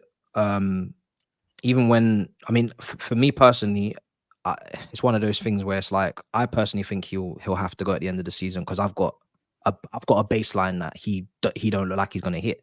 For me, for me, minimum objective wise, you got to hit Europa League. He ain't going to get that. Now, if he wins the FA Cup, it's almost like you get Europa League, but the bread and butter is the league. So are we just going to just turn a blind eye to that? I don't think we should. Like, we have to look at the entire season. We've got more goals scored and we're having more entertaining games, but we're conceding more goals. Why is that? Are you going to improve that? So I don't want to sack any manager. Like, I really hate saying manager out because it's not in my nature. It's not something I enjoy. But if I feel like I have to, I will. And I've said it already. So now it's kind of like I've already said Poch out, and I've already said that I'm pissed and I'm angry and I'm not happy with what he's doing. And I don't think that he's the fit. He's the right fit. And even culturally, because sometimes this is something that gets skipped. And this is something where maybe now I have to make sure that next time I don't skip this beat. Culturally, when you look at clubs, you look at Klopp and Liverpool, they're in sync. Pep and City, they're in sync. your greatest ever manager in sync. Like they are the embodiment of the club. And they've created a culture around them and an environment that represents their value. Do you know what I'm saying? And it's deeper. It's deeper than just tactics and systems and developing players. Like, are you culturally a fit? Like, do you get it? Do you like it? I don't mean to get all, you know, passionate on, you know, you need to be knee sliding and pump, you know, jumping into the crowd. It's not like that. But do you understand what the football club is about? And do you get, yeah, that's fair. Yeah, and it seems like he doesn't. So, but at the same time, I don't want to just constantly be cussing him, because I want him to do well. I want him to win the Premier League and Champions League here, and everybody be like, "Fuck, we got that wrong," and he wins here, and I get to send X a photo of Poch lifting a Premier League at Chelsea and hold that. You know what I'm saying? Because he never done that at Tottenham. I want that, Tobes and Fuad and it, bro. I'm ready, but. It's like, is that going to happen, you know? And it's not going to be just down to him if it doesn't. It's going to be down to the people above him that have given him the ingredients to cook up whatever he's cooking. But I personally do feel like the squad is capable of more than what we're doing in the league. So that is definitely underperforming. Everybody's underperforming, bro. Everybody's under review. They're all in trouble. You're all in review, and seeing that the ownership and the people picking the manager got this appointment wrong with Poch. They've got it wrong with Lampard. They've got it wrong with Potter. Are you looking at them and going, Poch will be gone more than likely? You have to get the next one right. And if they don't, are you then saying, you lot gotta go? I don't trust them to get it right. Yeah, I already don't trust them. I already don't trust them to get it right, purely because when you hire a manager, it's not just about everybody now will say Poch is a horrible manager, he's terrible, and the stocks are on the floor. They'll say the same with Tuchel at Bayern Munich, but you have to also look at what is going on at the club that they're at. Are they giving them what they need and require for their system or their way of playing? Now, when I look at our board and I look at Poch, you two can say and scream from as loud as you wish in the press conference to say, yes, we're together, we send texts and we're collaboration. Bollocks. If you're together, why is Gallagher up for sale? Gallagher's up for sale because we need money. Who does Poch value and rate highly? Gallagher. So there's clearly a difference in terms of there's clearly a difference in terms of what's important.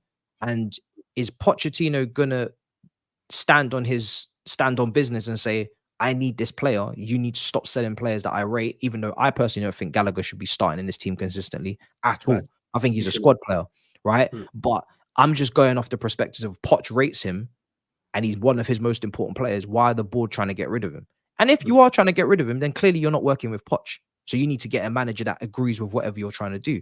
But it's like, you're not singing off the same song sheet. So when you make comparisons with Klopp and Edwards and Arteta and Edu, they were singing off the same song sheet. They made decisions together that mirrored what the manager was trying to do. You're not doing that. You're ready to sell players that he rates and he, wants in his team. So, and then is Poch going to stand on business and say, no, don't do that? I disagree. Or is he going to say, you can do it, it's fine, no problem? And then when you look back at him working with Daniel Levy, it's like the pluses are you could get a team competing with no money, stadium move, keep a squad together for a long period, Alderweireld, Vertonghen, and Dele Alli, Kane, Eriksen, with no backing. But you also never went against the higher ups and said you must. Maybe because you couldn't, because the money wasn't there, because they were building a stadium. But it's just like, are you just going to be complicit? Yeah, you're just going to say, okay, if they say, exactly. Wow, we're going to sell such and such. But then that even circles back to a deeper problem, which is if he is always going to be complicit, that's why they hired him in the first place, because they want people who are going to be complicit and they want people who are going to just exactly. So there's so many things to piece together. So if they was to even sack him, they're going to probably get somebody else in that's complicit and that just follows whatever they want. And then again, it's a problem. So the people at the top are under fire. There was a supporters trust letter that got sent out, and rightly so. I was at the game at Leicester. I don't go to many games. I said Lewis. I had a Lewis on the pod. He don't really go to many games anymore either. Yeah, he Lewis has just been. Yeah, he's been chilling. Lewis was going to all the games, and now Lewis don't. The atmosphere is absolutely awful, bro. People keep saying this. Fatu have on the channel who's a match goer. He talks about how bad it is at the bridge in terms of the atmosphere. Shocking. And I used to so before I did content creating, I was going to games all the time. Okay. So, and then I was an international fan because I was in Ireland, so I didn't go to games as much. Now I'm a content creator. So I've done kind of a bit of everything. I know what the atmosphere should sound like based upon what it was like when I was there. Even in Too Cool days when I used to go some of the games in Too Cool, like the atmosphere is just finished. Like there's nothing there, bro. Leicester fans are obviously the away fans are going to outsing on a FA Cup game, the allocation. Of course. No songs, not a sit. Now I was in the East Stand, so maybe it's different. Maybe in the Matthew Harding lower or upper there was some songs, but if there's some songs, I should be able to hear it because I'm here. I'm at the stadium. I couldn't hear shit. I didn't hear a song until the 66th minute, and that song lasted about 15 seconds. Jesus. The most noise that was made in that stadium was for each goal, and then again, atmosphere died after that goal. It wasn't like a continuation of chanting after, and booing Sterling, and booing Poch. Those are the times there was the most noise. 4 goals and two or three boos, and that's it. And I'm just like, raw, like, is this what we've become? But I get it because we're shit. So of course, that's the energy. Like people, are disillusioned and very unhappy, and there's no belief the team can do anything because of the poor performances and poor results, and the disconnect between the fans and the manager and Poch saying foolishness. But you mentioned there about Gallagher and him potentially being sold to raise money. So do you believe them reports that are stating that Chelsea allegedly need to raise X amount because they're in FFP trouble, which could lead to a points deduction? I mean, I dropped out of accounting, so I don't know nothing about these figures. You know what I'm saying? I don't have no information. I don't do the ITK thing. I make it my business not to do it. I don't like it. I probably could get access and information from journals, and I don't want it because I feel like it changes the way you support. You know too much almost. You can't be as free in what you say. So I don't know nothing about that. What I do know is I'm concerned because I mean there's no smoke without fire. Until it happens, I can't react to it. But the fact that there's even talk of that is ridiculous. There shouldn't be any talk of that. We should, even if we did need to sell players before a deadline and we did it and then we were fine, we should never be in the predicament where we have to sell those players in the first place to get to that deadline. So I don't know what's going on with that. And I don't know what to believe, because when it comes to Chelsea, there can be a lot of fear mongering and there can be a lot of fake reports for clicks because people got to reach their article click account. They got to reach their click rate for the month and make sure that they, please the higher uppers at the Daily Mail and, all these news. Bruv, I know how this thing goes, bro. These journals, they got targets and goals like everybody else. Figures to hit, targets and figures to hit. So if they can, and half of them don't support the club they don't support the club they're covering. So if they can amplify an extreme a topic for a click and a subscription on a Telegraph or whatever, they will. And I'm aware of that. So I don't really like to get too indulged in it. I just speak on each thing that comes through, but I don't know what's going on that. And I haven't started to panic about it because I have to wait for it to happen. But it is a slight concern that the conversation's even there. And with the amount we've spent and with the Premier League moving the way they're moving, deducting points off people, I think you'd be a bit naive to not have a concern.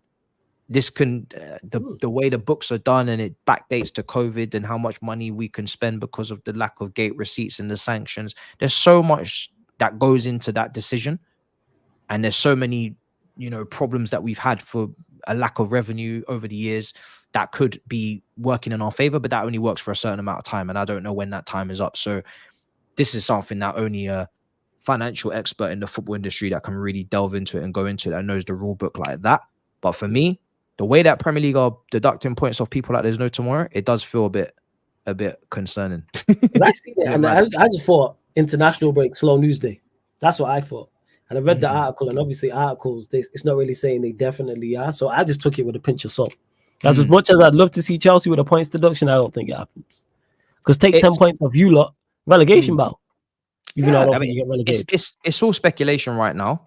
Yeah. Because when I saw everybody I saw some like content creators kind of speaking on it earlier today, and I was like, let me listen to what they got to say before I even consider talking about this today. And it just sounded like a lot of speculation. So I said, I'm just gonna just leave this. This is not. If this is breaking news and we're getting deducted points, I will go live, and I will then have something to say. But until that happens, I just have to kind of just hope and pray. But there is no knowing. There is no way of knowing for sure unless you got the information and you got the books. There could be a deadline. There could be some pressure, and only those people can sort that shit out, not me. So I'm just here for the ride. I have to hope. We'll see. And you mentioned, obviously, we spoke about him, Poch, and you think he probably will be replaced. Is there a manager in particular that you want?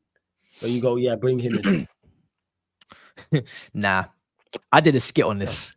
I wanted Poch, and it's not going very well.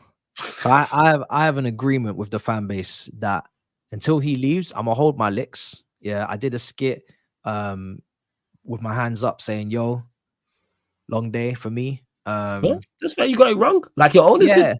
But so with that, my stance is that I don't trust the directors that appoint the next manager because I don't like the extreme route that they're going down. I think some of the scouting that they've done is very good, and I think they've found some gems, but I think they've not taken into account certain important things that are lacking: leadership qualities, experience, the right experience, certain attributes that we're lacking in the team that we don't have in terms of the way that the team's been put together, so it makes sense on the pitch, not just as each individual. Because I think now people will get into the idea that each player that we've got in our team is shit. You take a lot of these players out and put them in different environments that make sense for the system that they're in, they'll be very good. They'll be very good players. But when you put it all together right now, it's not making sense. And that's because when you dig deeper, there's a lot of things that are missing in the team. So, and also because the manager as well has got to take some responsibility. So, and the board and everybody. So for me, when it comes down to that, I'm just like, get a top director of football or top, CEO, whoever it is, in this, and make sure that they are the one to select the next manager.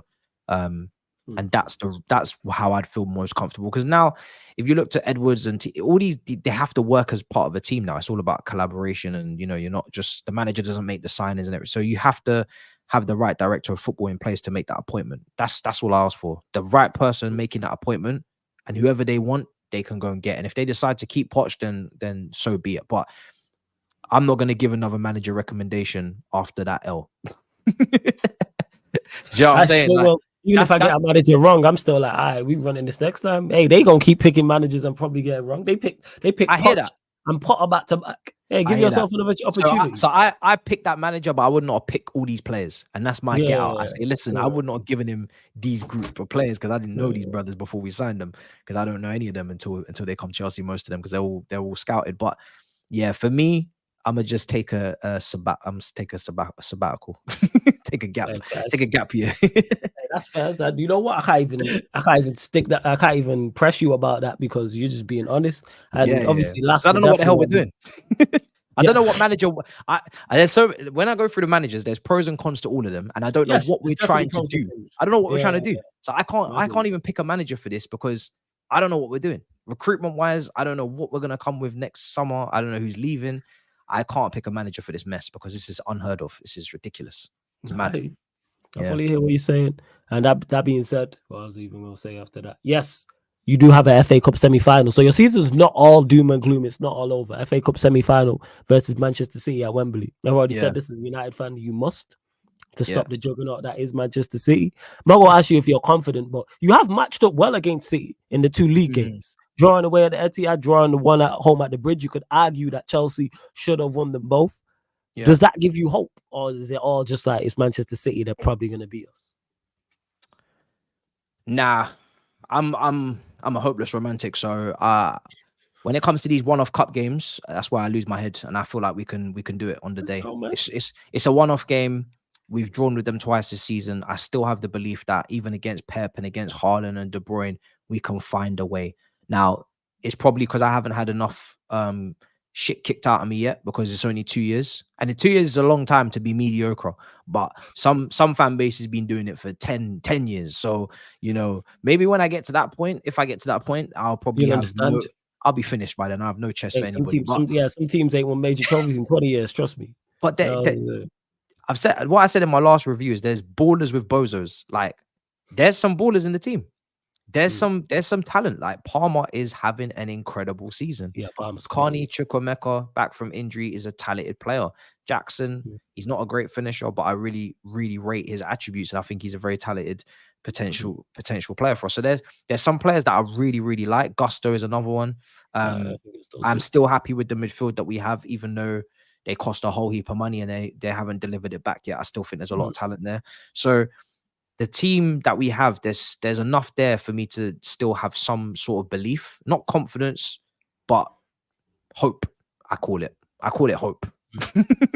Optimism. Not even optimism. No, that's too much. Yeah, you can say that. I say all the time, it's more than hope than expectation. I hear you.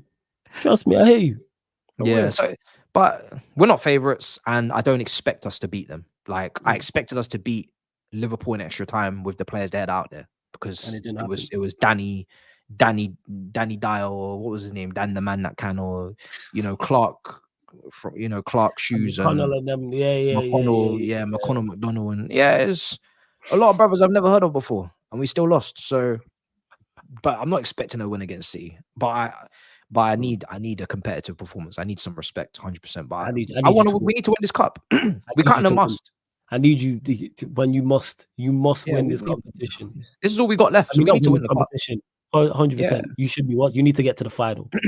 I can't be playing City in a final. It definitely needs to be. And to people talking in the chat, I'm just stating facts. If your club's gone 20 years without a major honor, I'm not even trolling. Is that just not a fact? Blame the club. Did that hit home? Did that hit home for some? It hit home for us. Some people are like, leave our club out of it. Why are you like? I'm just stating the fact. Some clubs have gone 20 years without a major honor. That's not me. I ain't that major club. Blame the manager. We didn't say managers. Yeah, blame the players. Blame the hierarchy. That's what you need to do. You take your complaints there. I'm just a messenger. We didn't even say no names. That's the thing. We didn't say no names, man. I wasn't the one who spent 92% on top of the league and didn't win it. That's not me. What are you talking about? That's not me who's gone 2 whole decades without winning the league title. That's not me. You're nasty. How am I nasty? This is just facts. Omari says, that's what you know what you do. What am I doing apart from stating the facts? Have certain clubs not gone 20 years without a major trophy. The certain clubs have no heritage in Europe. That's not me. Certain clubs are without all big ears. I didn't say nothing. I don't know why people blame me. This is why I passionately root against them. And even though they're very nice to me in public, like and on online Arsenal fans, I don't get no grief from them. They understand the relationship. I don't like their club, and they understand that, and it's a great back and forth we have. But I'm really not trying to see them win anything. This is not a gimmick. This is not for views. If you lot win something, I'm catching a flight and I'm leaving the city, because I know how many Arsenal fans are in London, because I see them every day. And if they win any significant silverware, this city is locked off. It's finished. Carnival, Notting Hill Gate. Yeah. I will be there. But it's gonna be. It was there last year. Last year. They got that reggae shirt. Yeah, before they released the kit. They released that kit. Everywhere. Yeah. But I'm there regardless. Do you know what? The one thing I'll never say about Arsenal is I'll never say that they don't have a massive following. I know. Oh yeah, huge following. I know what is going on. I know how many of them are lurking in the shadows. And if they pick up something, it's long.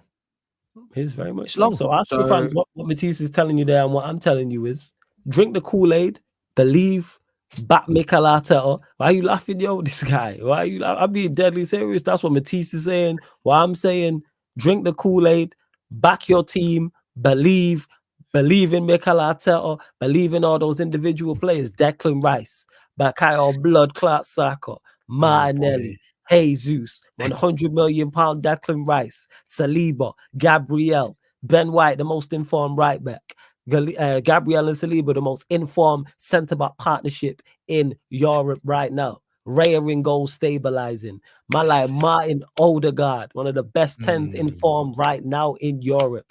The stars are aligning, Marshall, 100%. I still believe, man. That's all I'd say. Believe. They are one positive result at the Etihad from me making them favourites on all platforms. I'm gonna put pressure on that club. Yeah, I'm gonna do everything I can. Positive result at the Etihad.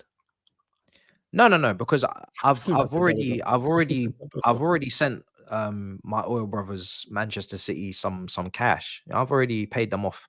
Listen, if Arsenal pick up something at that stadium, I'm gonna crank it up. I'm gonna crank it up. I'm gonna apply more pressure than I've ever applied because I can't have it. I will not stand for this. I will sit.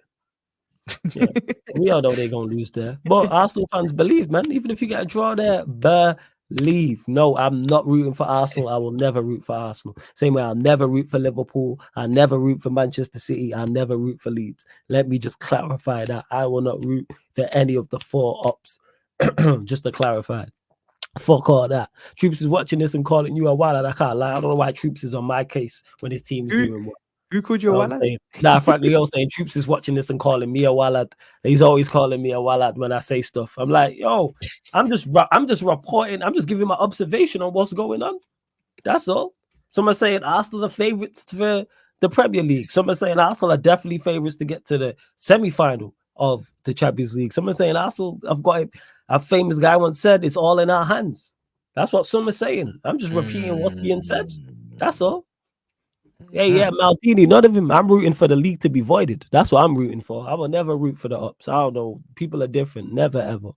But yeah, in regards to the champs, of course, I'm rooting for Bayern. Of course. But anyways, love to everyone that's locked in again. I hope you've been entertained. Run up the likes. Hit the subscribe button. Make sure you subscribe to Matisse's channel. Link is in the title. Matisse. Man, a great special, absolutely phenomenal special. Anything you want to add before we close out? I mean, listen, it's. I love these type of pods, man. It's always good to chop it up. You know, it's always good to have these discussions, and I've loved it. It's good to share the story because sometimes I'll be remembering shit and I'll be like, rah, that happened. Let me say that. so it's good story. It's good. You're a good storyteller. You're a compelling storyteller as well, man. For real. But I think when you're constantly creating content, you don't really reflect as much as maybe you should. And I like I said on this show, I don't be reflecting too much because I do just be moving on to the next thing because you're only as good as your last piece of content is my rule. You know, you're only as good as the last piece of content you put out.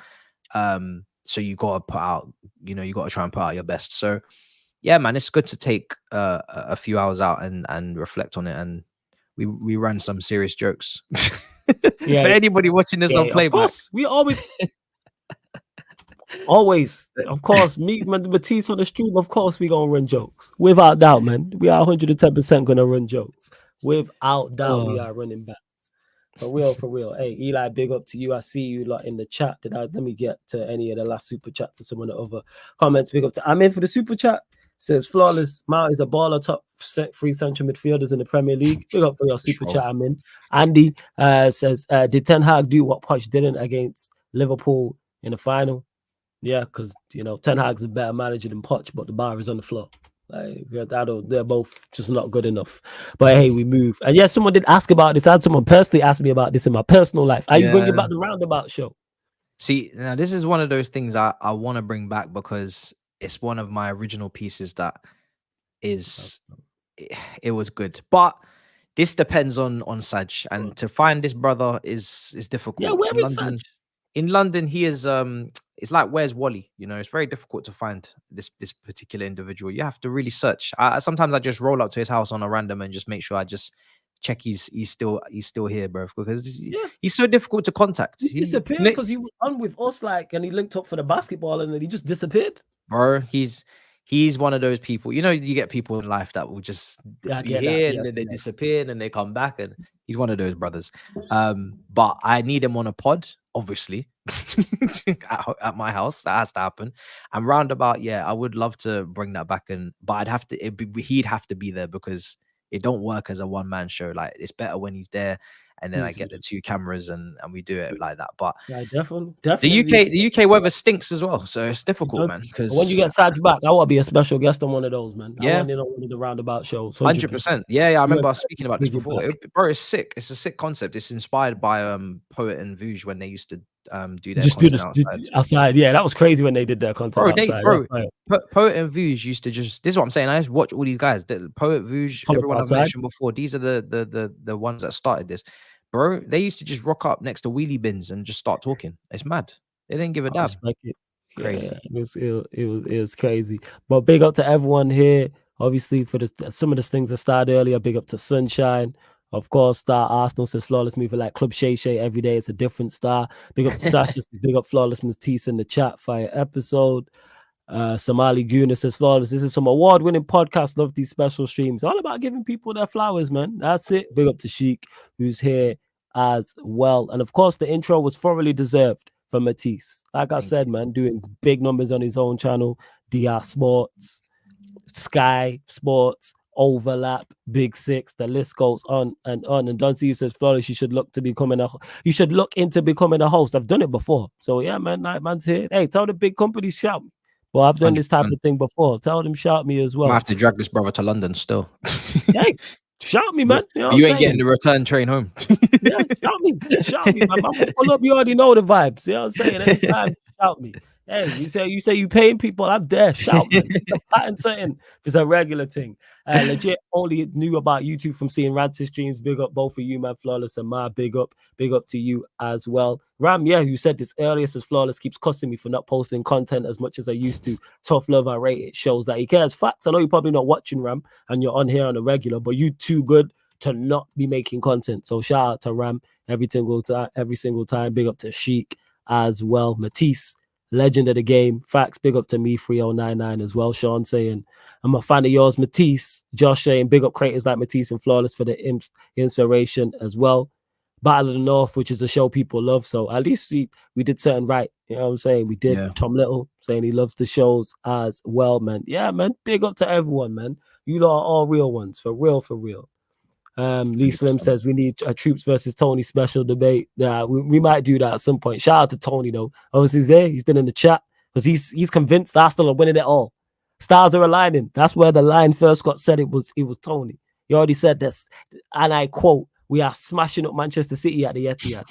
That's what Tony said. We are smashing up Manchester City at the Etihad. Fairs. Shout out to Pels as well in the chat. Just puts GOAT. That's exactly what Matisse is. One of the GOATs. But Matisse, man, great show, man. Thoroughly enjoyed it. Anything you want to add before we close out? Nearly 3 hours. Crazy. Well, listen, it don't feel like 3 hours, man. When you're with your brother like this talking. I mean, we could do this another 3 hours, but you know, it's getting late in the UK for the people. Late. But yeah, I've nothing more to say. I mean, just a pleasure as always to do these specials, man. And like I said, I look forward to having you at my studio as soon, you know, next month. We're gonna make it happen because I'm in London. I'm in London next month, 100%. I don't know how. The only thing I worry about is how we gonna condense the convo to a 1 hour, because that's we'll figure it out. You know what? We'll stick to like we talking about these things. These are the 3-4 things we are talking about, and then we'll condense it to an hour. Or even if we have to do it 2 hours and split it in two. There we go, man. I ain't got anybody on production, so I just turn the cameras on and sit down, and I don't know what's going on after that. So we only got an hour. Even if it's 2 hours, I don't know, funny bits and stuff like that, fam. We'll figure it out 100%. But love to everyone who's locked in. I hope you lot have enjoyed these specials. I thoroughly enjoyed this one as well. I will be redirecting to the fraud Hassam to This Is Football. But the content don't stop. People will be live on the gaming channel, Sarcasm City TV Gaming, probably in about half an hour, in about 15 minutes, I should say. We'll be live on there for pro clubs. Then we're live on the playback, 2:30 a.m. NBA watch along, Phoenix Suns, Philadelphia 76ers people. That's the playback.tv/Sarcasm City TV. But again, subscribe to Matisse's channel. What have we got coming up today? Actually, that being said, speaking of the fraud, Hassam, he'll be on 11 p.m. UK time. That's today. That'll be the special. And they got 3 specials Friday. One at 4 p.m., one at 7 p.m., one at 10:30 p.m. as well. Obviously, the 7 p.m. one is Rants, the 4 p.m. one and the 10:30 p.m. one. You just have to wait and see who they are. Then Sunday, we'll have the last one as well.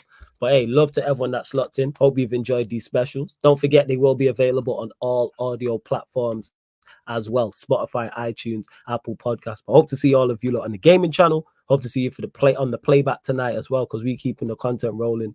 But when you lot redirect to Hassam's channel, just put capital letters, quads gun. That's what I need you lot to put. All in capital letters, quads gun.